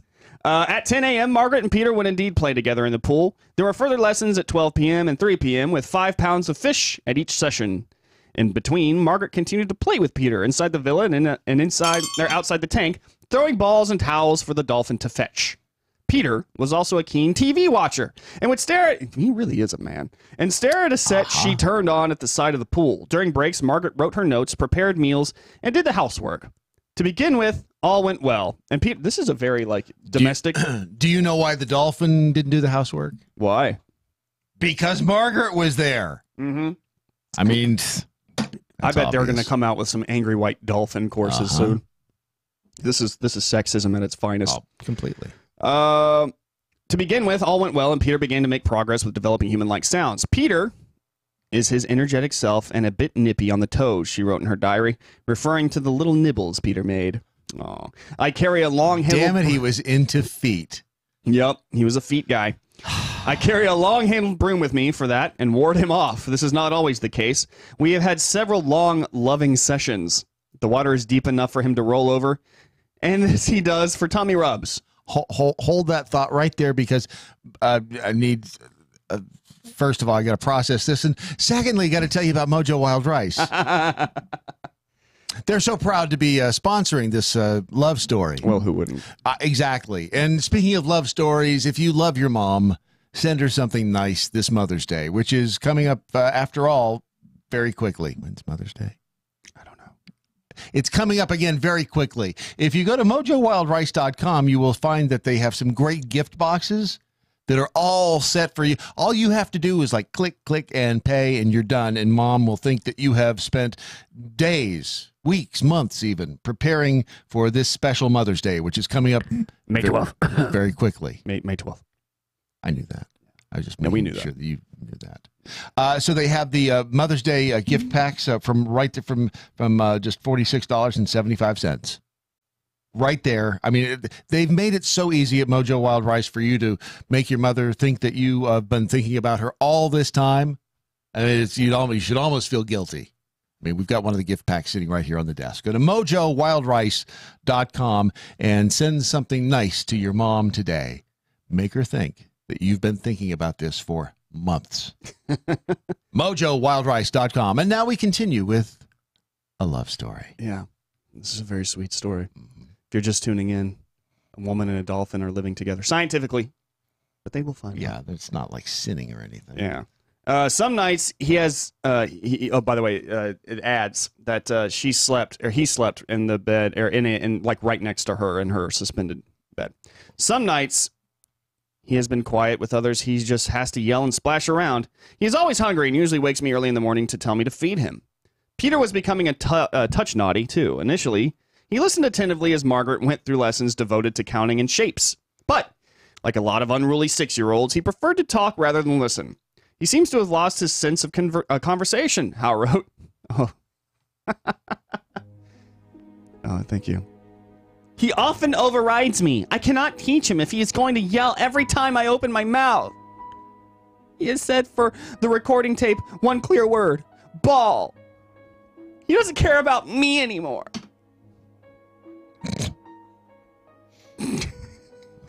Peter has also spent a good deal of time staring at himself in the mirror. And when Margaret answered the telephone, Peter got annoyed, making loud and competitive noises as she talked into the receiver. Could Peter have been a little jealous? Certainly.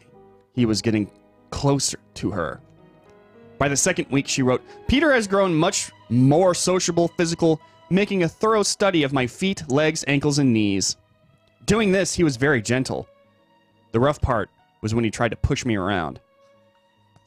starting to sound like a very abusive relationship. Wow. This is why they say never live with a dolphin. That's why your mother doesn't teach you anything. Right. And then in the 4th week, an alarming development occurred as Margaret confided to her diary, Peter has become sexually aroused several times during the week. I find that his desires are hindering our relationship. He wrote, he jams himself again and again against my legs, circles around me, is inclined to nibble, and is generally so excited that he cannot control his attitude toward me. According to Andy Williamson, the vet who looked after the animal's health at Dolphin House, dolphins get sexual urges. Not to be confused, by the way, with Andy Williams. That's right. I'm pretty sure had plenty of thoughts along those lines. Now in a panic, Margaret returned Peter to a tank with 2 other dolphins, Sissy and Pam, to restrain him, and the periods of exile seemed to have worked because, on his return, Peter suddenly became gentle, sliding his mouth over her shin. Peter, Margaret decided, is counting on me or something very similar. He presents his tummy and genital areas for stroking. Perhaps this is his way of involving me in some form of sex play without scaring me away. As she tells Christopher Raleigh, that relationship of having to be together sort of turned into really enjoying being together and wanting to be together and missing him when he wasn't there. I did have a very close encounter with, I can't even say a dolphin again, Peter. The problem was that just at the time Peter and Margaret had begun to hammer out a workable relationship, the experiment ended and the lab was closed. Without funding, the fate of the dolphin was in question. They were shipped to Lily's other lab in a disused tank building in Miami, Florida. It was a far cry from the relative freedom and comforts of surroundings of Dolphin House. In Miami, Peter quickly deteriorated, and after a few weeks, Margaret received the shocking news that Peter had committed suicide by refusing to breathe and sinking to the bottom of his tank. Wait, what? Yeah. Yeah. That's how this story ends? He was so heartbroken by being separated from his love. Wow, I mean, when I pulled up Love Story, I didn't realize Love Story really was a love story. I didn't realize this is a Shakespearean tragedy, Brad. Yeah. Wow, this is worse than the Princess Diana story. I mean, yeah. I thought there was going to be a happy ending. I thought that Peter was going to be Brad, this was 2 different species from 2 different walks of life. How did you think that this was going to turn out? Well, so the dolphins are now the Pound Me 2, Oklahoma Tomcat. Peter rolled over for love sessions. I take it Margaret likes being on top. See, Angry Jack Hole Beavers. So male dolphins are like all guys. They think of sex nonstop and hump your leg. Yeah. God, the weird thing there are is a lot that, of things we did learn from this story. Yes. Because the whole thing was she was also sad because she refused to call him a dolphin after a while and just referred to him as Peter because he died. Of course she was sad before. Oh, because they had gotten close several times. Wait, I mean, she was sad because he died. Well, of course she was sad because he died, but they were feeling separation anxiety from each other sometimes. This is the weirdest story I think I've ever heard. Yep. Yeah. Well, that's the planet. That's humanity, and this is reality. Sometimes weird stuff like this happens. Uh-oh, Brad's about to go. Well, I just figured I'd follow that story up with a story. This was actually the day in 1990, so almost 30 years ago, my friends, that Twin Peaks premiered. Oh. Twin Peaks, April 8th, 1990, took over the airwaves. And it was actually one of the... This show opened the door for the X-Files. It opened the door for a lot of television that you see today. So it is on this day in 1990 that we celebrate the. This is kind of like brain bleach, by the way. This is kind of like mouthwash for your brain after the dolphin. Twin Peaks, this day, April 8th, 1990. And speaking of weird things in California, did you see where they don't want the people building the Flintstone house? Where? In Hillsborough, California. The woman built the Flintstone house with dinosaurs and mushrooms and a life-size Fred Flintstone and a big sign in the front lawn that says Yabba Dabba Doo in orange, purple, and red. And the government has come along, the city government has come along and filed suit saying she must take it down because she didn't have a permit for the thing to begin with. I mean, is this fair? Is this not government intrusion into the life of private citizens in California? It absolutely is. Are we going to stand for, I mean, who wouldn't want to live next door to the Flintstones, Fred, Barney? Well, the Barney was the neighbor. I'd be more interested to live next to the animals that work as appliances. Well, that's true. Because they talk. That's true. And how often can you talk to your dishwasher? Exactly. And they're always like, just so, they're not happy to do the job. They're like, but it's like a day job for them. Like, it's a life. And then, they go back to. It's indentured servitude. Chewing up your food and spitting it out, which is then that was a blender. I thought that would have been the garbage disposal. It works as both. Either way. Yeah. Either way. The 2,700 square foot home is not at stake, but the town of Hillsborough says that Florence Fang, her real name, her multi-million-dollar property is a public nuisance and an eyesore. They filed a lawsuit in state court last month to make her remove the unpermitted garden installations. Fang does not live in the house, but uses it to entertain. So she built it. She's 84 years old. Let me just tell you, at this point, she doesn't give a crap. Yeah. She is going to tie this. If this woman has millions of dollars, she is going to tie this thing up in court until the day she dies. And this is kind of one of those, I'm on her side.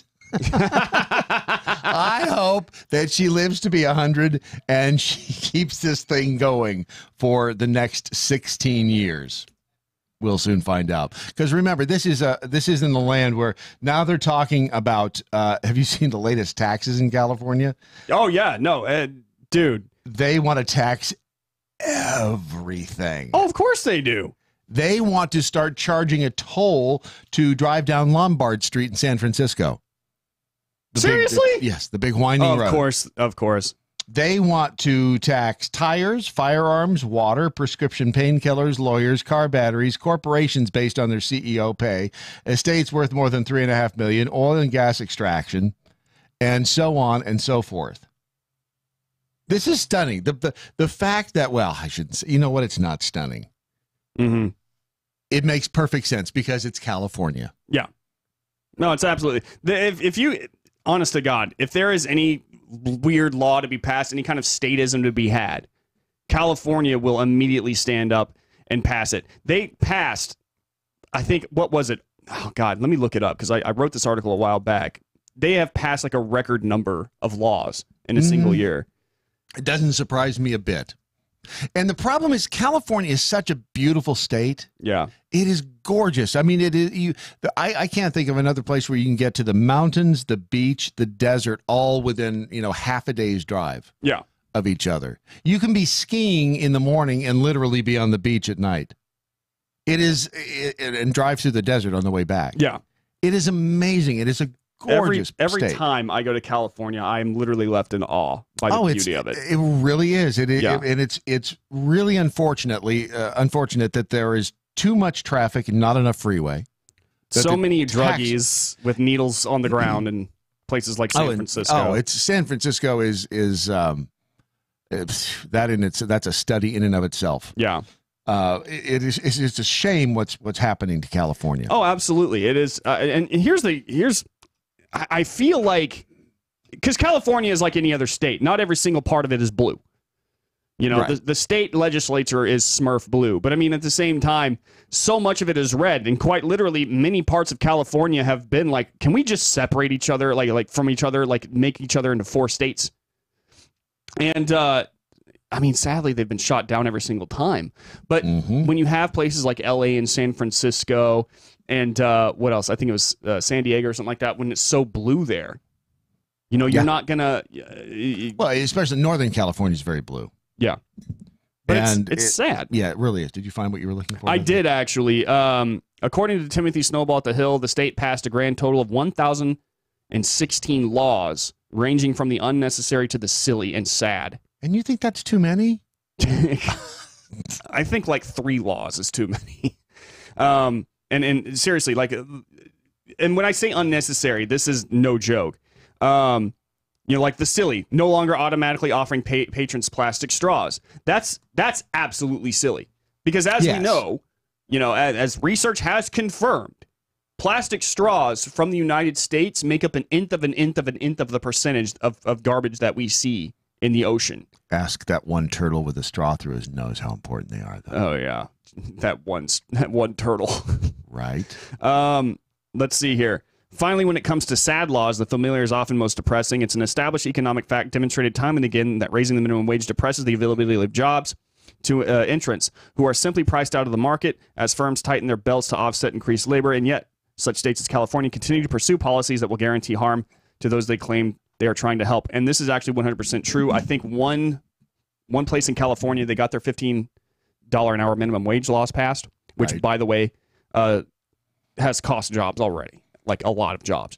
No one saw that coming. Yeah. Nobody saw that coming. But like any Democrat, don't ever give a mouse a piece of cheese. Don't ever give a Democrat the ability to create a law. Right. That they really. So now they're trying to go for it. It's either, I think one is going for $17, another one is going for $21. Why don't you just go for $100? That's what I'm saying. Yeah, why make not it $100? Why not just go for $150 or $200? Why don't you just give me a living wage?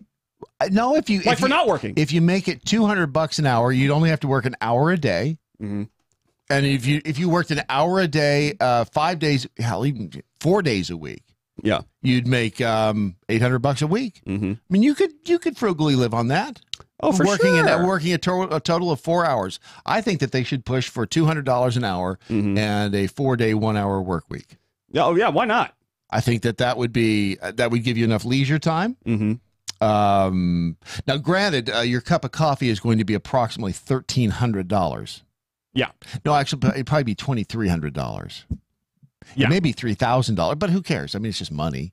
Yeah. So let's just $200 an hour. As we all know, it grows on the money trees. Are you kidding? Of course it does. So things in California, again, is this where these? And I've been staring at these. Of course you have. All morning since I got in. Are the edible anuses, are they based in California? Is that the label right there? I don't know. Now, we should probably explain when you hear the term edible anus, that's a bit shocking to some people. However, it is a chocolate, it's a chocolate treat that you can apparently. Made in the UK. Ah, well, that explains it. Because I walked in this morning and there they were sitting on the table. So, to give you some background. Oh, go ahead, Brad. No, I was just going to say, this was part of Suspicious Package Friday on Friday. That's right. Do we know who sent them to you? And they are chocolates in the form of a human butt. It was a specific part of the human butt, in fact. Yes, the opening right there, the hole, as it were, the whole butt. Yeah, butthole. It's been 2 days, so my memory's a little sketchy. I believe it was Lori F and D. Lori, if it wasn't you, let me know because I'm. So in fact, are these that? I mean, the idea behind these is that you make the the form is actually made custom for each person. So does that mean that this was whose form were these made after? Was this, I guess that's the question. I mean, delicately as I can possibly answer. That's what Jason and I were trying to figure out. Because you have to go in and have the form poured. Right. So the way it is, the way that we kind of, because look, there's a degree of separation, obviously, between the chocolate and the anus. However, there was a mold made of the anus. Mm-hmm. Okay. And then they took that mold. Uh-huh. And I guess they took the plastic from the mold and washed it off, maybe. I hope so. And then from there, they melted chocolate over the mold. Right. And then they served you the chocolate. So there is at least 1 degree of separation. If you look at them from the side, they look like shark mouths. They do. Yeah, Lori D says it was not her. It was not her. Okay, I'm sorry. I can't tell you how relieved I am to know that, quite frankly, holding the box. I cannot for the life of me remember who sent it now. Did you? Lori D said she sent the Kamaputra. That's right. Yeah, she sent that. Yeah, to me. That's right. She sent that. What is wrong with these people? I spent the weekend reading it, by the way. It's actually, if you do read that book, it is very fascinating.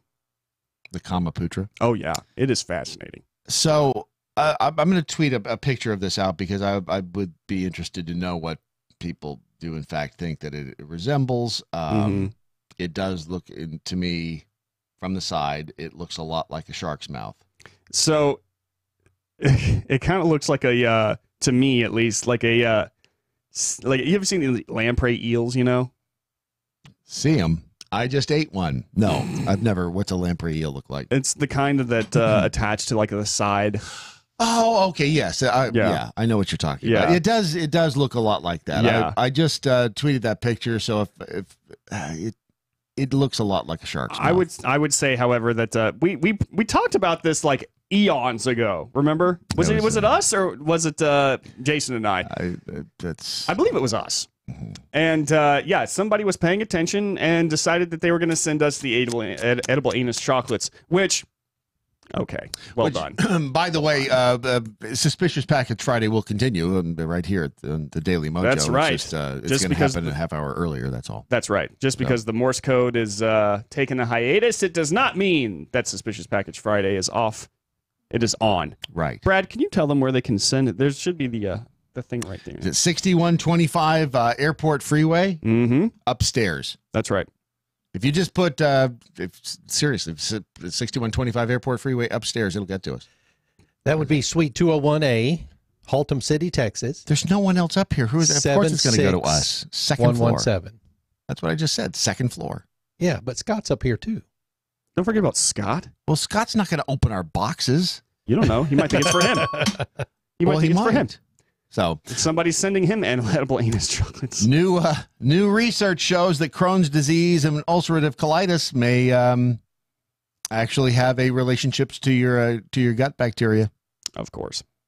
I'm just every day there's a new story about how gut bacteria affect your health, both good and bad. If you have not yet been to Love My Tummy, if you're having digestive issues, stomach issues, societal issues, quite frankly, for sure. Go to lovemytummy.com and learn more about Atrantil. It is not it's not a probiotic. It was developed by a gastroenterologist, Dr. Ken, who has his show over here on Spoonie every Thursday. Go to lovemytummy.com and find out how you might be able to get your hands on a bottle of Atrantil. And it could fix all your it'll make you better looking.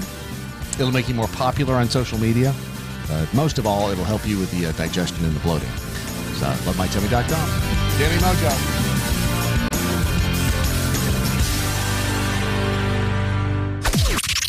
This is the seditious, rabble-rousing, liberty-loving, home of fun, entertaining, and compelling talk. Mojo 50. News this hour from townhall.com. I'm Rich Thomason. Unless Mexico does more to detain U.S.-bound illegal immigrants, President Trump says we'll have no other choice than to close the border and or institute tariffs. Our country is full. The president writing this morning on Twitter. His comments come as Homeland Security Secretary Kirstjen Nielsen resigns, her job filled by the Customs and Border Protection Commission. Kevin McAleenan's appointment reflects President Trump's priority at Homeland Security, which was founded to fight terrorism. Last week, the administration abruptly withdrew its pick to head immigration and customs enforcement, with the president saying he wanted somebody tougher than Ron Vitiello, who'd been acting chief for months. Correspondent Sagar Meghani, the president's chief of staff, vowing the Democrats will never see the president's tax returns. Acting White House Chief of Staff Mick Mulvaney accused Democrats of engaging in a political stunt and said they should never have access to the president's personal tax returns. The Democrats are demanding that the IRS turn over the documents, and that is not going to happen, and they know it. Mulvaney told Fox News Sunday that the request by the House Ways and Means Committee for 6 years of Donald Trump's tax returns amounts to a political hit job on the president. Greg Clugston, the White House. Accused of lying to get into the president's Mar-a-Lago club, a 32-year-old Chinese woman will go before a federal judge later today. Among other things, the woman was allegedly carrying a thumb drive loaded with malware. By labeling Iran's Revolutionary Guard a foreign terrorist organization, the Trump administration turning up the heat on Tehran. The designation, which may reportedly come later today, would result in more sanctions on Iran. On Wall Street this hour, Dow futures are down about 101 points. S&P futures off 5. NASDAQ futures 18 points in the red. More on these stories at townhall.com. Never Forgotten Apparel is more than just a premium women's and men's clothing line. It's a movement to remind us to wear American-made and serve those who serve us. Our heroes, Never Forgotten Apparel gives 20% of their total sales to nonprofits that support homeless veterans and off-duty firefighters, and 50% to individual veterans and firefighters in need nationwide. Check out neverforgottenapparel.com. Use promo code MATT, M-A-T-T, and get 15% off your purchase. You know what makes you feel really good about yourself? Doing something good for somebody else. And if you'd like to do that today, go to jdrf.org. Join them in the fight against type 1 diabetes. jdrf.org. It's something good you can do for the world. jdrf.org. A former Democratic National Committee member told Politico on Monday that he will become national senior advisor to the Draft Beto campaign. That sounds like a horrible beer, probably a Pilsner. The Defenders with Stephen Arey, tonight at 9. MoJo 50. Got an old car? You can donate it, whether it's running or not, to the United Breast Cancer Foundation and save a life. They'll even come and pick it up for free. The United Breast Cancer Foundation has saved hundreds of women's lives through their free or low-cost breast screen exams. But now they need your help. The United Breast Cancer Foundation wants to save more lives through early detection by offering women free or low-cost breast screening exams. And donating your old car, SUV, or truck, whether it's running or not, helps pay for them. Plus, you get a charitable tax deduction. Help the United Breast Cancer Foundation save lives by donating your old car, SUV, or truck. Call now for free pickup. 800-245-0823. 800-245-0823. 800-245-0823. Call right now. That number again is 800-245-0823. This is the MoJo 50 Institute for the Advanced Application of Freedom. Ya bitches.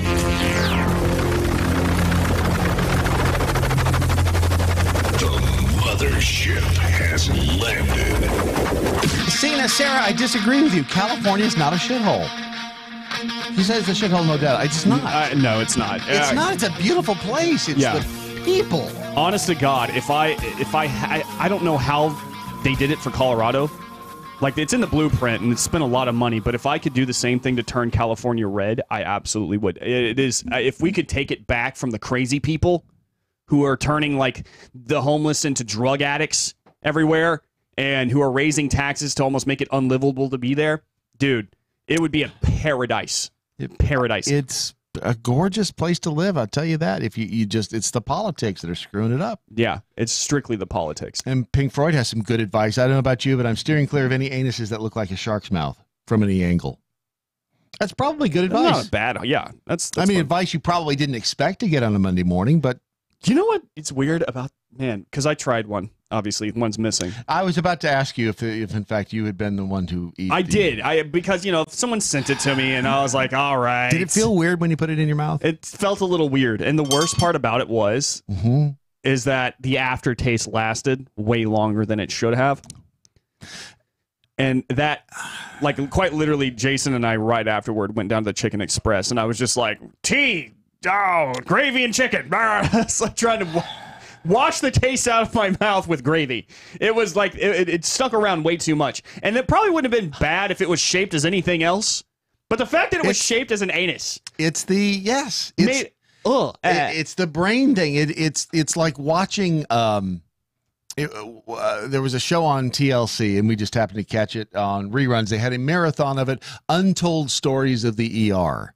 On Saturday, I think. Oh, that's amazing. And it was quite possibly the worst acting I've ever seen in my entire life. But that's the best acting. It was stunningly bad. It is obvious that they spent their entire budget on the special effects. In other words, the one story was a woman who gave birth to a child, but the child was still in the amniotic sac.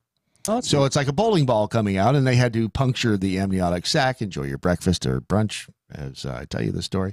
But it was, and I don't get,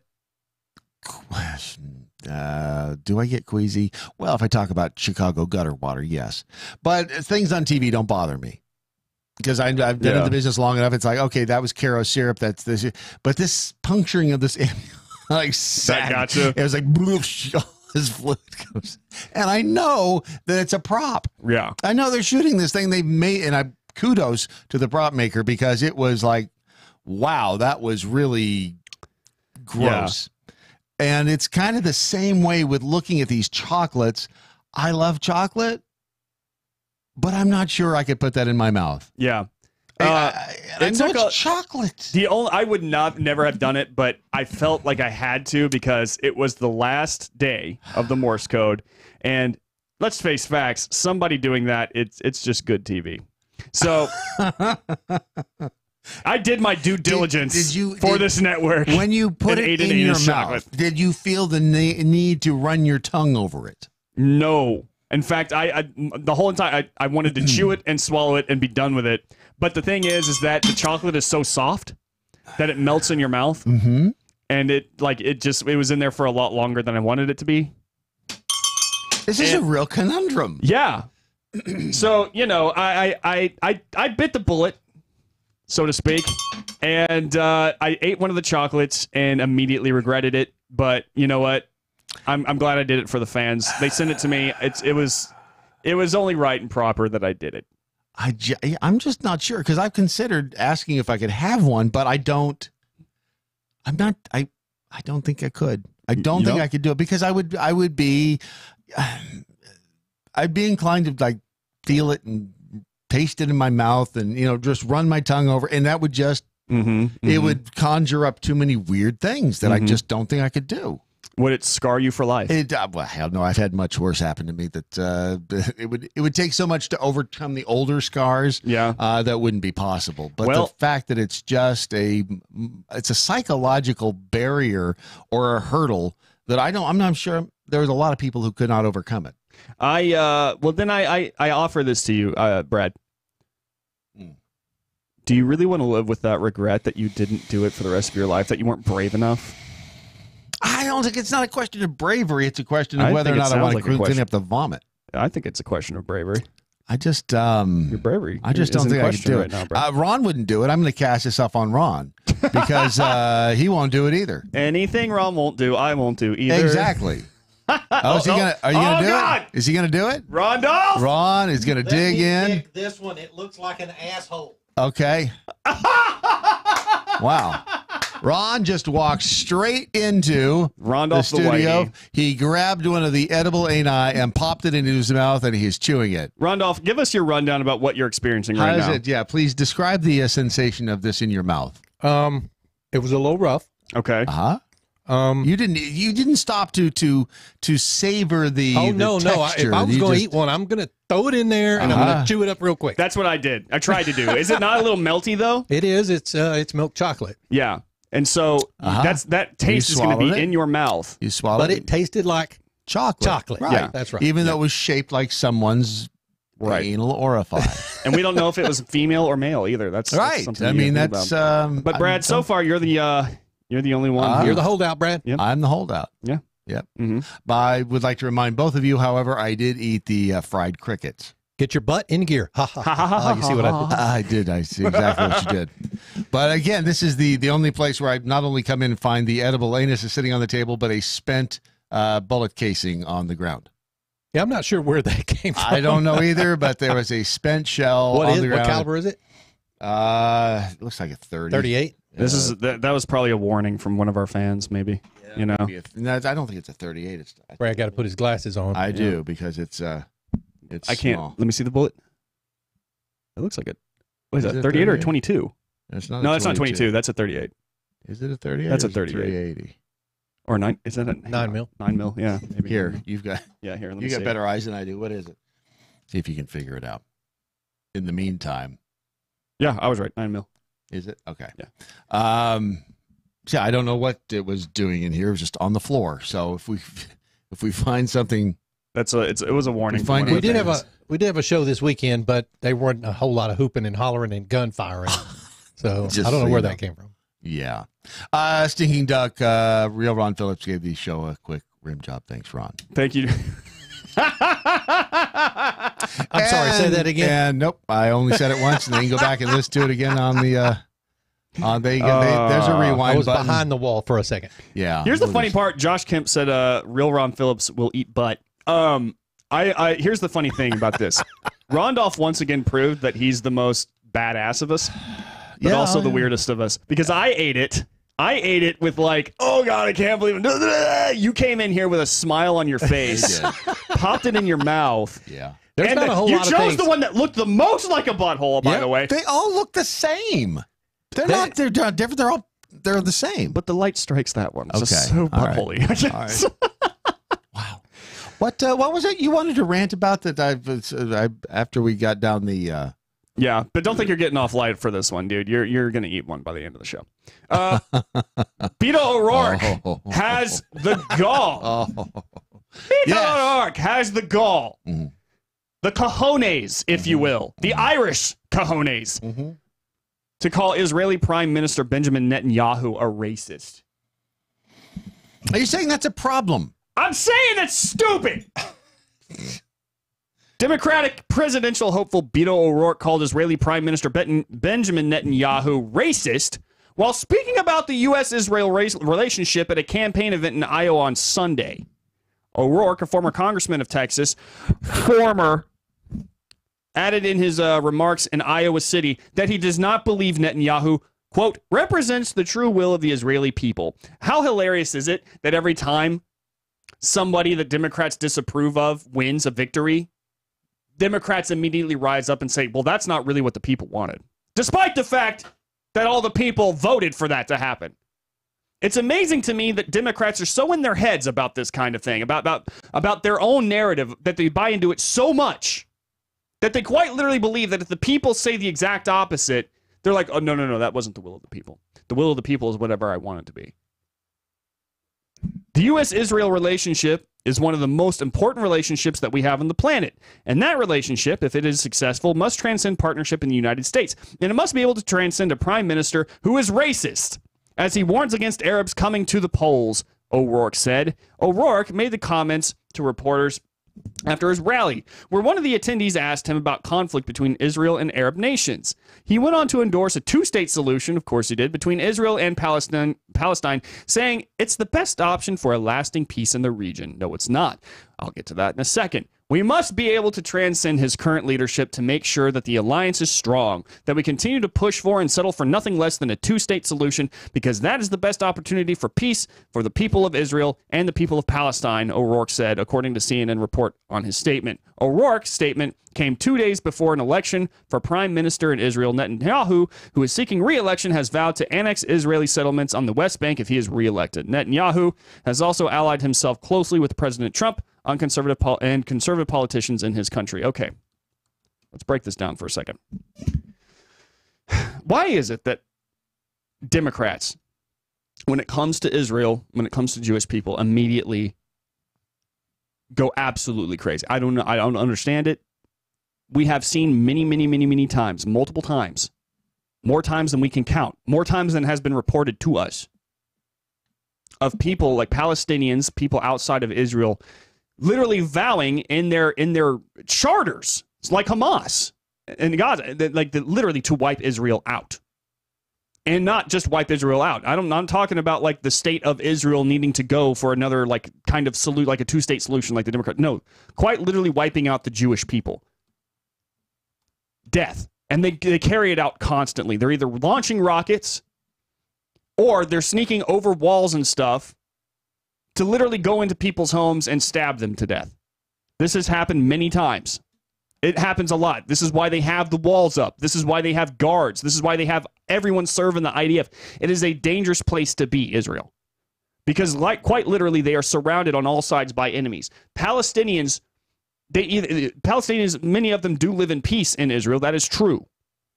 However, they have accepted in that point that they are not belonging to any terrorist organization. They don't believe it. They do believe that they can live there under Israel being under Jewish control.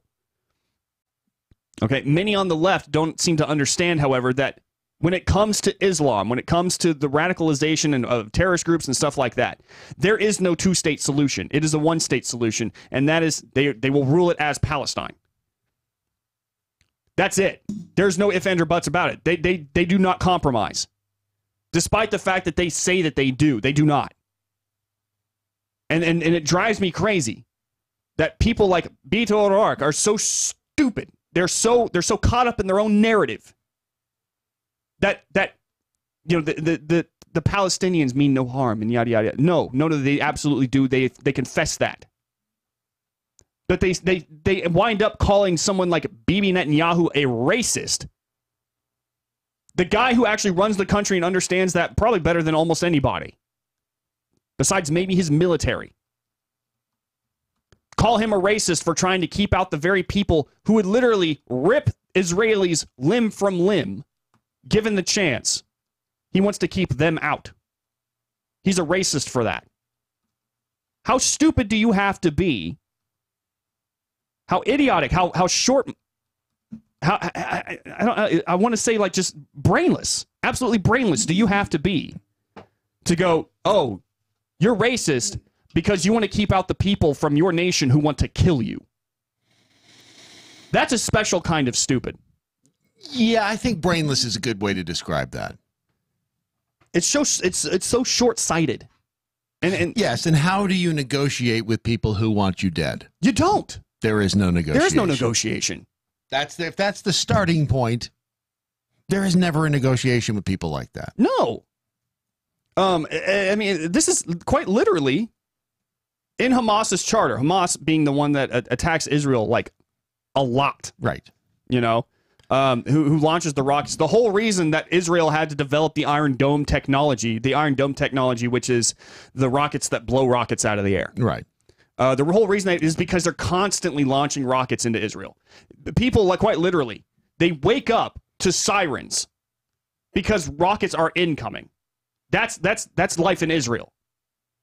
And here we have leftists like Beto O'Rourke and Ocasio-Cortez and Ilhan Omar and all these people living in complete and total safety, you know, from their cushy jobs and their cushy, you know, marble-hauled offices and yada, yada, yada, getting all these benefits from the taxpayers, living in absolute comfort, telling others who are being attacked daily by terrorists that they need to let those terrorists in or they're racist. Dude, I'm sorry to tell you this, but Israel doesn't obey the same social rules that we do. They can't, because if they did, if they just let everyone roll over them because they were being accused of racism, then so many people will die. Innocent people would have died already. This is stupid. The only reason that they're doing this, the only reason that people like Beto O'Rourke are making these really grand accusations is because it reflects badly on Trump. Yes. It's a coordinated effort by the Democrat Party to undermine Israel, to undermine the Jewish people. Yeah. And it is so blatantly coordinated. It's hard for me to understand how anyone does not see that. It is. You know what the blatant racism here is? The racism that I'm constantly seeing from the left about the Jewish people. Ilhan Omar straight up said, I don't understand why Israel can exist as a Jewish state. And then she talks about how you have people like, Women's March founder. Why am I blanking? Yes. You know what I'm talking about. Yep, sure do. But, you know, she's sitting there saying that the reason that the Democrats are losing so much popularity lately is because of the quote-unquote Jewish media. Yeah. All right, this is the kind of nonsense that the left is actually engaging in right now, where they truly believe that that Jewish people are the problem and that they need a solution for that. You know who did that last time? We fought a huge war. Millions of people died to stop that kind of thinking. To stop that kind of nonsense. Where they literally start saying, well, you know what we need to do is we need to deal with this Jewish problem by... Sarsour, by the way. Linda Sarsour, thank you. You know, this is absolute... This is asininity. There you go, digging into history again, looking for answers to current problems. That is so silly. Why would we possibly want to look at history for answers to... That's old news. Yeah. Yeah. And that's the amazing thing. Yeah. That is the amazing thing. If you whitewash history, it's very easy. It's just a couple of steps away from repeating it. If you simply whitewash it and erase it, it's so much easier to repeat it. Yeah. It's obvious why they want to. Yeah. Why they want to wipe certain events and certain things off of the calendar. Yeah. It's stunning, I always say it's stunning. The more years that I'm alive, the less stunning it becomes. Yeah, you're not shocked anymore. No, but yeah, it's like it's not surprising and it's not shocking anymore. It's still disgusting, and that's also that's sad. That's sad that this isn't surprising or shocking anymore. It's like, well, I guess the left's just gonna hate the Jews. Like, what the hell? That's ridiculous. And despite Nancy Pelosi's best efforts to rein it in, you're still like, I'm sorry, it's this anti-Semitism is taking over the party, the Democratic Party, like crazy. The Daily Caller had an amazing article up called "The 9 Takeaways from Hamas," and Hamas is the one that typically assaults Israel. Hamas isn't looking to negotiate a peace deal with Israel, and Beat needs to realize this. It wants to destroy Israel. Quoting Egyptian Muslim Brotherhood founder Hassan al-Banna, the charter reads, quite literally, Israel will exist and will continue to exist until Islam will obliterate it, just as it has obliterated others before it. It even goes beyond just obliterating Israel. It literally targets Jewish people for genocide. The Prophet Allah, bless him and grant him salvation, has said, the day of judgment will not come about until Muslims fight the Jews, killing the Jews, when the Jew will hide behind stones and trees. The stones and trees will say, O Muslims, O Abdullah, there is a Jew behind me, come and kill him. This is all in the Hamas charter.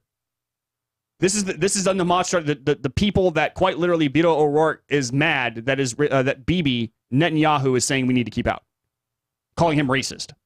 The international community may love the peace process, but Hamas makes it clear in its charter that it doesn't believe in peace conferences. Initiatives and so-called peaceful solutions and international conferences are in contradiction to the principles of the Islamic resistance movement.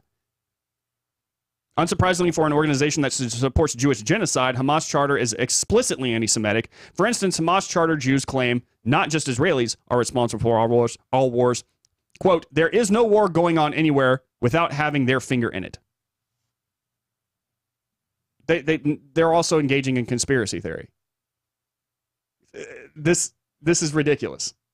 This is absolutely ridiculous. We're supposed to encourage a two-state solution between Israel and people like governments like Hamas, and Hamas, by the way, is kind of a government.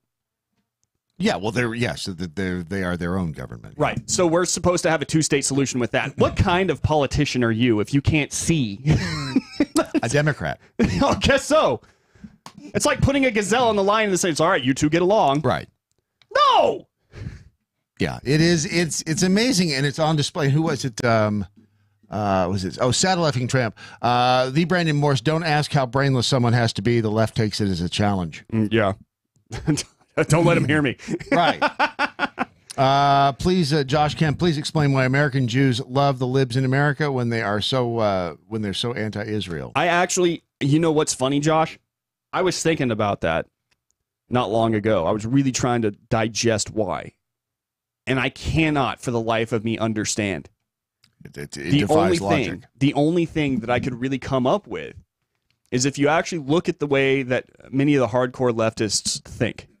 They quite literally will deny reality in order to push a narrative. This is the same left that goes that, men are women and women are men, and raising the minimum wage to $15 an hour is going to help people in the lower class, and that socialism is actually, it can work, despite the fact that we have seen many examples of how it doesn't, including 2 right now. Here you go, quoting history again. Yeah. Like they tell themselves these stories, these fantasies, these fairy tales, and convince themselves that they are true. Why? I don't know. I feel like they think they have been somehow convinced or brainwashed that this quite literally will result in utopia and world peace, which, by the way, cannot be achieved by humanity. We are not the correct species for this. Everybody wants to believe they're right.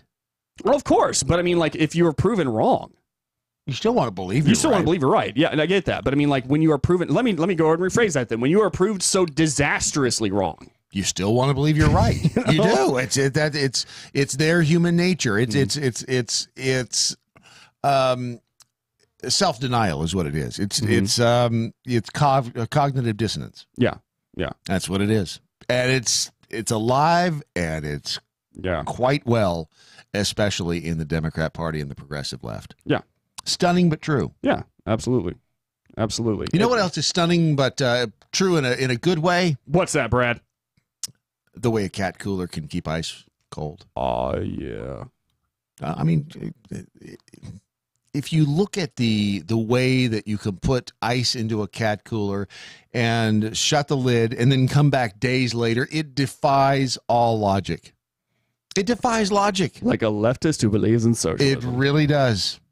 I mean, if you want to keep your ice cool, if you want to keep your drinks cold, if you want to be able to go out and enjoy everything that this beautiful country has in its in the heartland, on the coastline, in California, in New York, we need patriotic music. And you don't have a cat cooler. Hashtag. That's Irish Spring. No, actually, that's the whistle. But made for a woman. Cat cooler. It's made for trucking out with your boys. But she can use it too. You can find white ones. You can find black ones. You can find camo ones, unless you put them in the jungle, and then you can't find them anymore. See what I did there? Yeah, I see what you did there. I see what Thank you did you. there. I'll be here all week. Make sure you try the veal. Tip your waitress. You in the back, where are you from? I love your tie. Go to catcoolers.com. Use promo code Brandon. You'll get 10% off the cooler of your choice right there. I mean, it's a special deal we've arranged just for you. Brandon's a giver.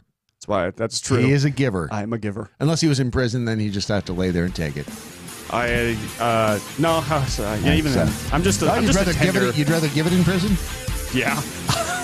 You kidding me? It's not gay if you're giving. Just don't look him in the eye. Catcoolers.com. Use promo code Brandon. This is your daily mojo. High capacity, fully automatic, large caliber, freedom. MoJo 50. Have you ever wondered where in the heck did the Green New Deal even get its doomsday numbers from? I know I did, and thanks to Recent.com, we all have an answer. According to a recent article on the libertarian/free thought site, Alexandria Ocasio-Cortez and Ed Markey's proposal in Congress took a report from the IPCC and made hay out of it. Remember, AOC has made this claim time and again, quote, climate change is different because we have an expiration date, and the IPCC report says we have 12 years to turn it around, unquote. Is that what the IPCC report really said? Naturally, as with almost everything the freshman congresswoman has to say, she doesn't understand real numbers. She makes it sound as if the Earth will explode and we will cease to exist as humanity in 12 years' time. What the report actually tells us is very different. According to the recent article, the IPCC asked a group of climate scientists to evaluate how it might be possible to keep the global mean surface temperature from rising 1.5 degrees Celsius above the average temperature of the late 19th century. What should happen if we as humanity can't accomplish that feat? Death and devastation, you say? Not exactly. Instead, they point out that the world is likely to see a large decrease in monetary gains by 2100. Let's set the baseline number, though, because today, the average global per-person GDP is 10,500. By 2100, if the goal was met, we could see GDP rise to 97,500 or 97,000 per person. If not, it could slow between 0.5 and 8.2%. The more realistic estimates come between 1 and 3% loss of GDP, and that would total a whopping 10 trillion in global losses. That would be a major economic impact, but we'd still be here and we'd still be doing some of our things economically. So tell me again about just how dire this situation is, AOC. I'm Andrew Coppins. This has been By the Numbers, and you can follow me on all the socials at The Coppins Show. By the Numbers with Andrew Coppins is powered by TarRiverArms.com. They've revolutionized online firearm sales with high-resolution pictures, 3D imaging, and the best prices. How much will you save? Find out at TarRiverArms.com. That's TarRiverArms.com.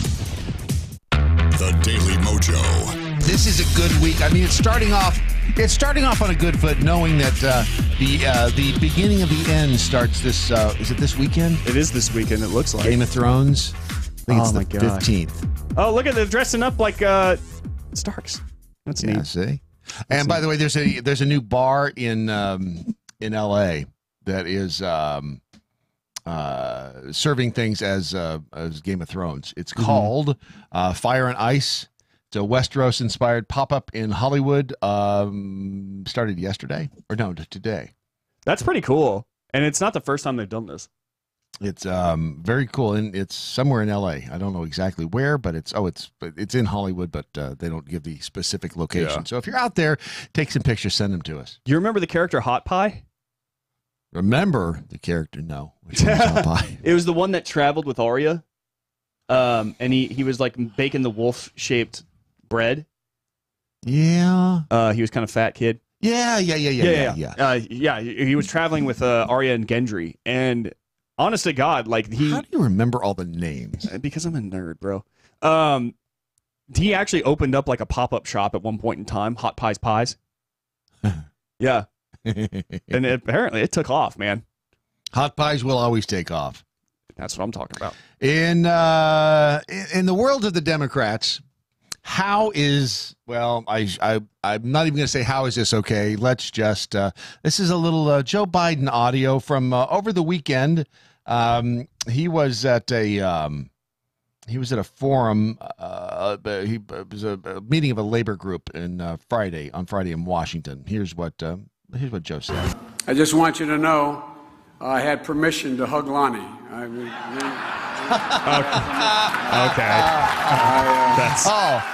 he goes on. You guys can sit in the edge or what? If you, by the way, there's these kids on the stage with him. Oh, that's sad. But it's up to, by the way, he gave me permission to touch him. Which, out of context, that sounds a little strange, doesn't it? He's got his arm around this little kid. This, I got to tell you. Well, go ahead. Keep.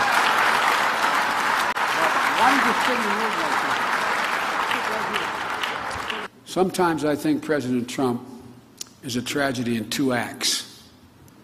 The first tragedy is that he treats and opposes every day the core values and beliefs of our nation, the things that go to our very democracy, the way he talks to people, the way he characterizes them. A guy who's the head of the intelligence community calls him a pencil neck. I mean, what in the hell is happening? Okay, first of all, there's so many things here to talk about. First of all, if it was a Republican and he said, by the way, I had permission to hug Lonnie. Yeah. By the way, this little boy gave me permission to touch him.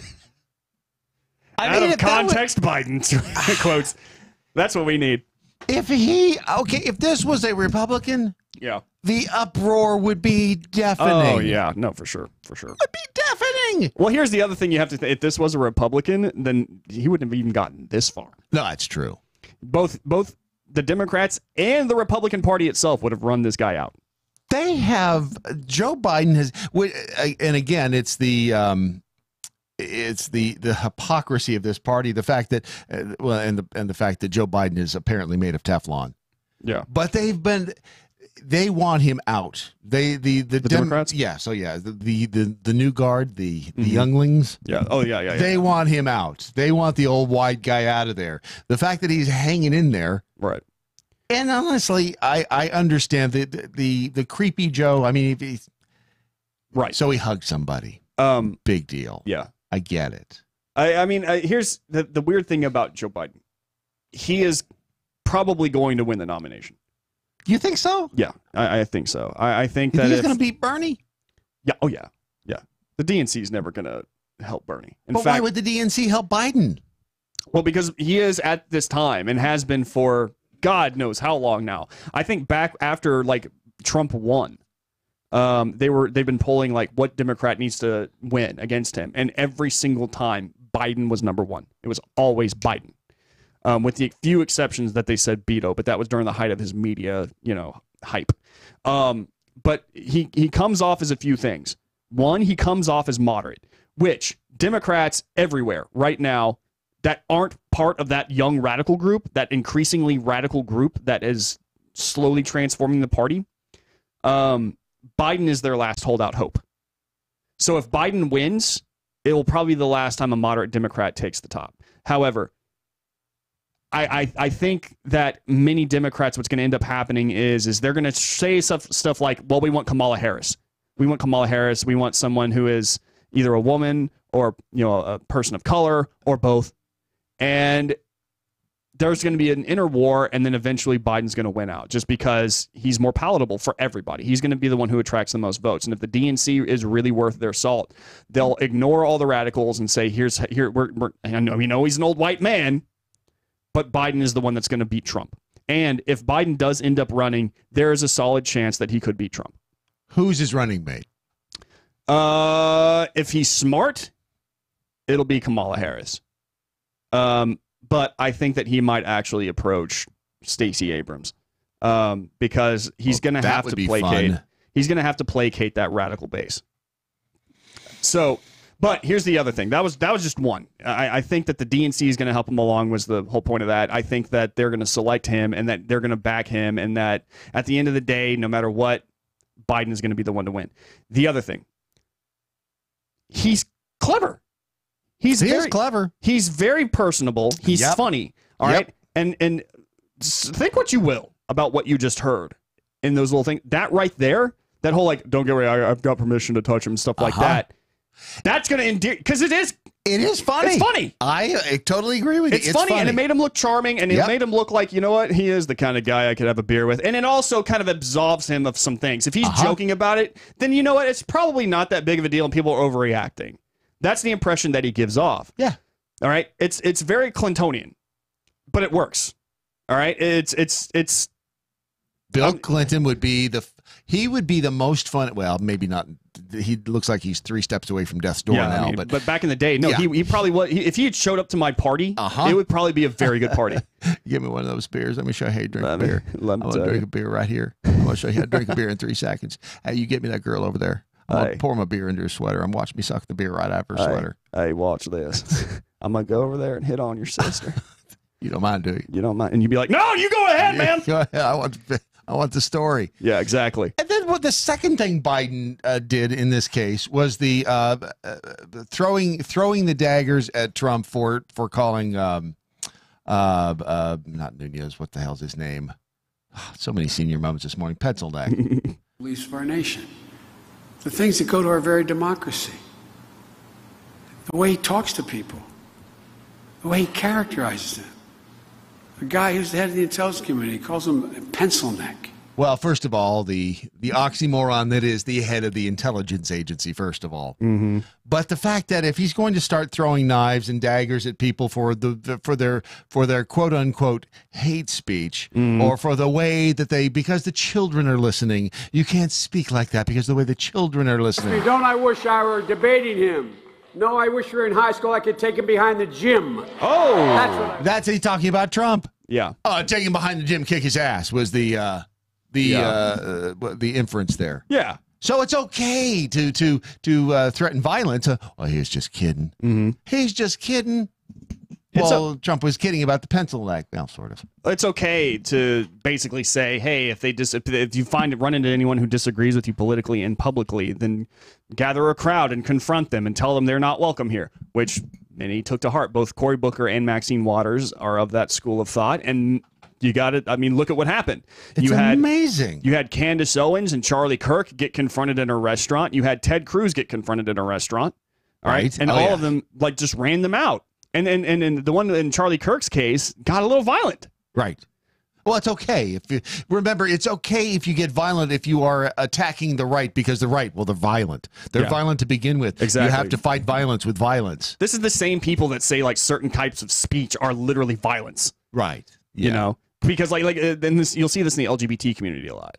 Like the activist community, not the actual sensible people who, but like the whole like, they just used there's this one game out, or a video game right now that has the word trap in it. Right.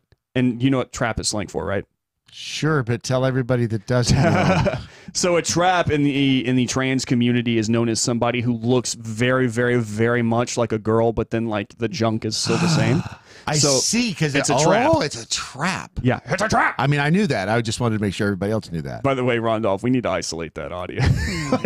No, just take it straight from that Star Wars Return of the Jedi. It's a trap. It's a trap. But yeah, so they're saying video game, that is. But they say like, oh, it's a slur. It's a slur against trans people, and slurs are literally used to encourage people to kill trans people, which is. Really? Show me the evidence. And I don't mean just like, well, here's an example and here's an example, like 2 stories of trans people dying, because I'm sure it does happen. Yes. Right? But everybody gets killed for all sorts of different reasons. Show me the study. Show me the studies that have been done, please, that show me that calling somebody a mean name results in them getting killed. All right? Everyone has forgotten these sticks and stones may break my bones. Yeah. Names will never hurt me. But yeah, to your point, it's just kind of bringing it back. It's asinine. It is asinine. But I mean, it's okay to do that if you're a leftist. You can do all of that and threaten violence if you're a leftist. However, if you're on the right, or if you actually, you could be on the left, but if you oppose any of the core tenets, if you will, of that religion, you're done, son. It's violence. You have to shut up. You can't speak. It's not the will of the people. It's what we like to call a double standard. What? I know. Zig the Truckin' Gator. Why does the left continue to call our system a democracy? Because they can. Because I will say this about the left, man.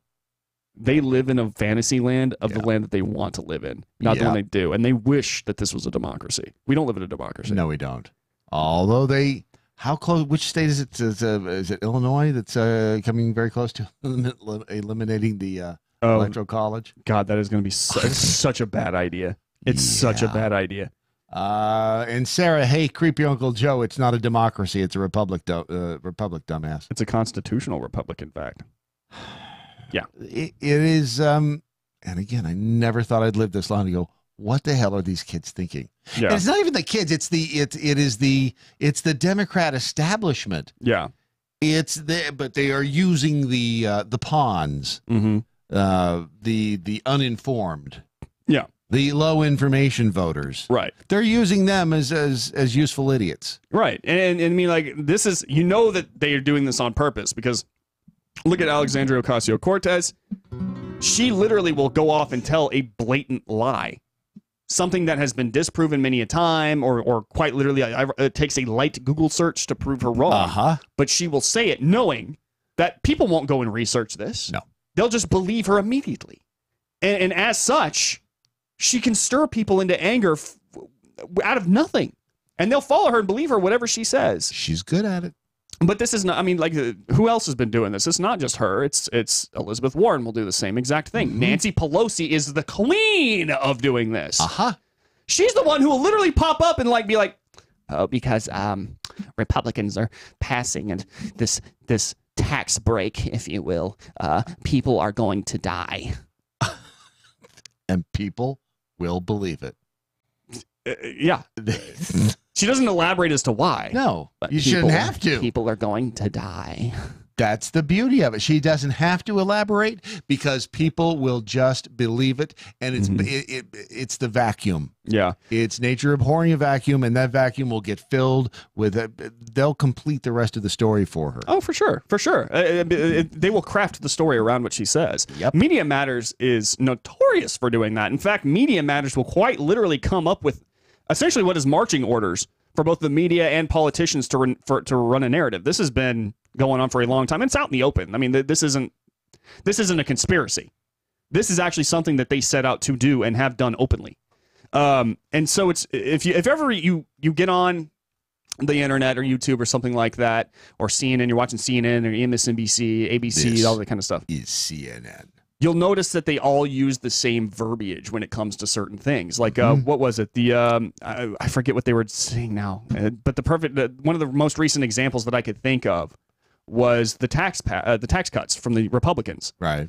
They adopt a certain phrase. Well, and it started off with the Bush and the gravitas thing. Yeah. Yeah. It's a phrase that they repeat constantly so that it drills into your mind, and that's how the narrative is defined from then on out, because all the mainstream media news sources are using it, and therefore now that's how the public recognizes the topic. It's amazing, and it's effective. It's very effective, because even the right starts to use it, you know?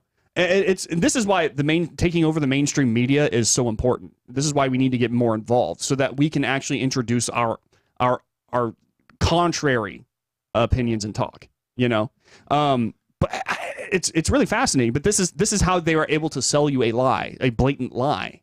All it really takes is just them to control the narrative, to introduce a few keywords here and there, and boom, that's the narrative. That's how we define our conversation about this certain subject. For the longest time, they did it with abortion. What do they call it? Pro-choice. And many people, many people that you meet, that you talk to about it, they say that very word. Pro-choice. It's not really choiceful, is it? I mean, there's a kid that doesn't seem to get a choice in this. Does the father get a choice? Does the men get a choice? They actually make it very clear that you don't have one. It's about the mother's health. It's health care. It's It's about reproductive justice. Reproductive health. Reproductive justice. Yeah, it's that kind of nonsense. But I mean, that's how they do it. It's the words that they use. Yeah. Speaking of words, there's the story out of Dubai. Ooh. I like Dubai. A British mother is facing prison and a fine of thousands of dollars in Dubai over a Facebook post that she, over 2 years ago, she said something about her ex-husband's wife. Mm-hmm.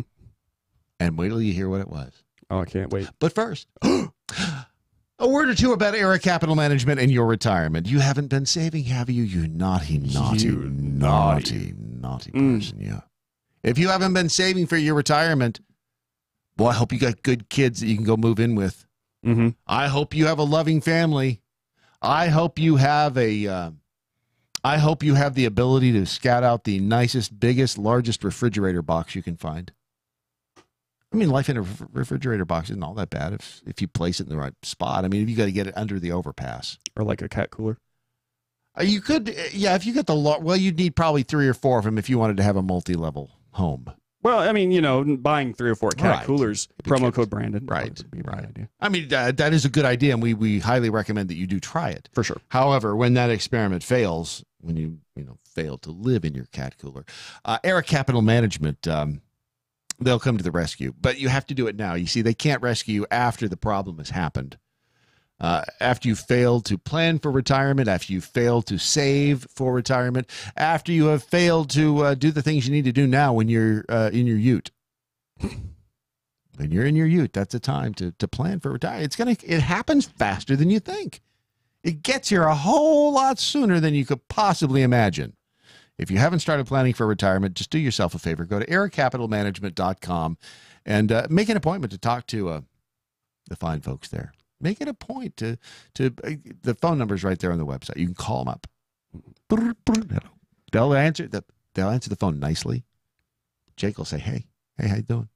How you doing? You want to talk? How you doing, huh? How you doing, huh? How you doing? You need a plan for retirement? Hey, I got the plan for you right here. Hey, this is the plan you need right here. He's very good. He really is. He talks to you. You'll be amazed when hey, how you doing there? That's exactly the way that he sounds. Jake sounds exactly like that. I mean, you'll be stunned. I challenge you to call him today and just ask him. Yeah, you should. I want to see if you talk the way that they say you talk on the Daily Mojo. That's right. Just do that. If nothing else, just do that. Yeah. Well, I'll love you for that one.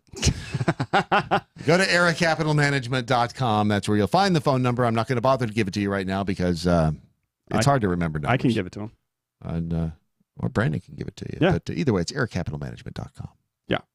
509-559-6229.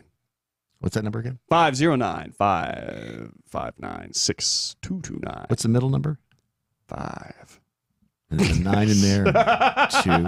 See? I'm telling you. 5 is the one in the middle. Yeah. There you go. Is there do you have this claim? Arey Capital Management LLC is a registered investment advisor. Investing in securities involves the risk of loss. Visit areycapitalmanagement.com or call 509-559-6229. That's areycapitalmanagement.com or call 509-559-6229. What was the middle number again? 5. I knew it. Layla Sharavish. She was arrested with her daughter Paris, thrown into jail in the United Arab Emirates city of Dubai this past month as they were arriving there for her former husband's funeral. She was detained under the cybercrime laws in Dubai after she posted a couple of years ago about her ex-husband's new wife calling her a horse. Oh, no.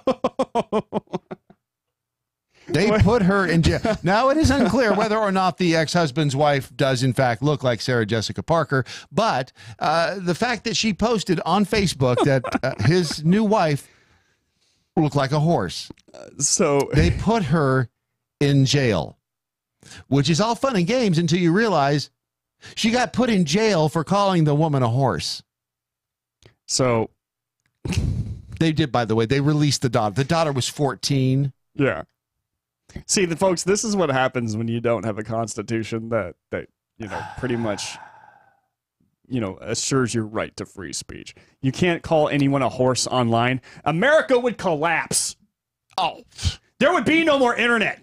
you wouldn't be able to go to sarahjessicapparkerishorse.com. I love that website. It is pretty funny. I love if that you have, website. and I've always thought Sarah Jessica Parker was kind of hot. Did you? Yeah.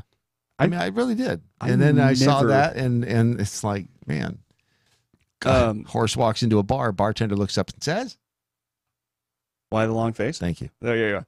You know what's funny is back in the day, like, remember when she was in Hocus Pocus? Yes. Man, she was hot in that. Yeah. Well, except for the warty nose thing. She had a wart on her nose? Didn't she? No, that wasn't her. In Hocus Pocus, yeah, she did. No, let me look. Yeah, she had a big old Hocus Pocus. She was a witch. Yeah, she was a witch, but I don't think she had a wart on her nose. I bet she did. Sarah Jessica I'll bet Parker. she did. She had a big wart on her nose. She was a witch. Switch to images. Am I right? Am I right? I'm right, aren't I? Turn the safe search to moderate. Yeah, be careful when you turn it off that was because a little weird. things, yes, weird stuff. No wart on her nose. Oh, you found the edited picture. She's got a wart on her nose. No wart on her She has a nose. giant wart. It's growing hair on her nose. Nope, that's not her. It's like 4 or 5 hairs growing out of the giant wart that's on her nose. You're absolutely mistaken. In Hocus Pocus. Nope. You're absolutely mistaken. In fact, none of them, with the exception of Bette Midler's character, I think has a protrusion on her nose of any kind. Was it a wart on Bette Midler's nose? There was a wart on somebody's nose. Bette Midler had a... I'm trying to get a There was close-up a of Bette nose Midler's wart. face. They're witches. They had to have nose warts. No one had nose warts on their face. There had to have been a nose wart. No one had There was no nose wart with like 4 or 5 hairs growing out of the nose. They are, in fact, the nose wartless. They were wartless witches? They were wartless witches. Oh, what the hell is this country? If you can't have a witch with a wart on her nose, Well, I mean, what good is all of this? You know what's funny is like, have you noticed? And it started in the 90s and it went on with these people trying to basically sexualize monsters. Because it started. I don't know where you grew up. I'm not sure that. But witches can be pardoned because, you know, succubuses and sirens and stuff like that. Right. But then they were like, you know what would be really sexy? Vampires. We're going to take vampires and make them have sex with girls because it's hot. You know, it's like, and then that literally, I'm going to say devolved. Not evolved, but devolved. Into freaking Twilight, where the vampires are like super hot and like we watch Actually, you. I think the vampire thing goes back to the original Dracula thing. There was a sexual aspect to him. No, for sure. There was always a weird sexual aspect to him where like he would like seduce women. Yeah. But like it just got so bad. Yeah. Because like now it's like, oh no, vampires, they can go out into the light. It's just that they sparkle. They sparkle. And they watch you when you sleep in your room and it's okay because it's hot and he's hot. Yeah. And then, Until the whole dead thing and the undead. Right. And then I remember the zombies. They started trying to sexualize zombies. See, I had to draw the line there. It's the rotting, decaying flesh that falls off the bones. I can't get into that. I mean, at least with the vampires, it's just the fangs. Right. Even though technically they are undead too. But still. Yeah, but they're not like dissolving flesh and falling off. I don't. It's How did we so get from weird. horses to vampires to zombies? I don't know. It kind of went off the rails a little bit, but that's what you can expect. But that's okay. Yeah. That's the beauty of it. I And you love can it. always hit rewind on the podcast and say, what the hell? That's how they got there. That is the beauty of the podcast, by the way. Yeah. Available wherever podcasts are sold. Slug with No Name said mermaids have always been sex symbols. Certain monsters were created specifically to be sex symbols. Sirens, yeah, mermaids, of course, succubuses, that kind of thing. But some of them just don't need to be like a werewolf. Why do you need to sexualize a werewolf, bro? You're asking a dolphin? Ron, I think it's time we wrap this thing up. I believe it's time. What do you mean it's let's go? That is it, ladies and gentlemen. The sound of the train whistle means it's the end of Doc Thompson's Daily Mojo. But before we go, as always, let's find out what we learned today. We learned that you'll never find another radio show where there's a 10-minute discussion on edible ani. Ever. Well, there's one possible alternative. Or dolphin sex. Or dolphin sex. It is, after all, a Monday. We learned that Ron Phillips is the Rick James of Mojo 50. He's super freaky. Super, super freaky. And no, Rocky with an eye, by the way, we had that thought at the same time. We also learned that even if you get killed by an elephant and eaten by lions, as long as you go out doing what you love, hey, all is good with the world, right? Yeah. It's all good. The Brandon Morse, what, if anything, did you learn today? I learned that our own military can put the Irish to shame in terms of drinking contests. No kidding, right? And when you have the guy behind the glass and guy behind the wall at this point as an example of said prowess, it's no surprise. When you spend a third of your time drinking, like the third of your life, that is amazing to me. Well done. What are you supposed to be doing with it at that time? I also learned that apparently you can find love anywhere, including the underbelly, your local dolphin tank. And they will enjoy it a lot more than other women because their clitorises are apparently better.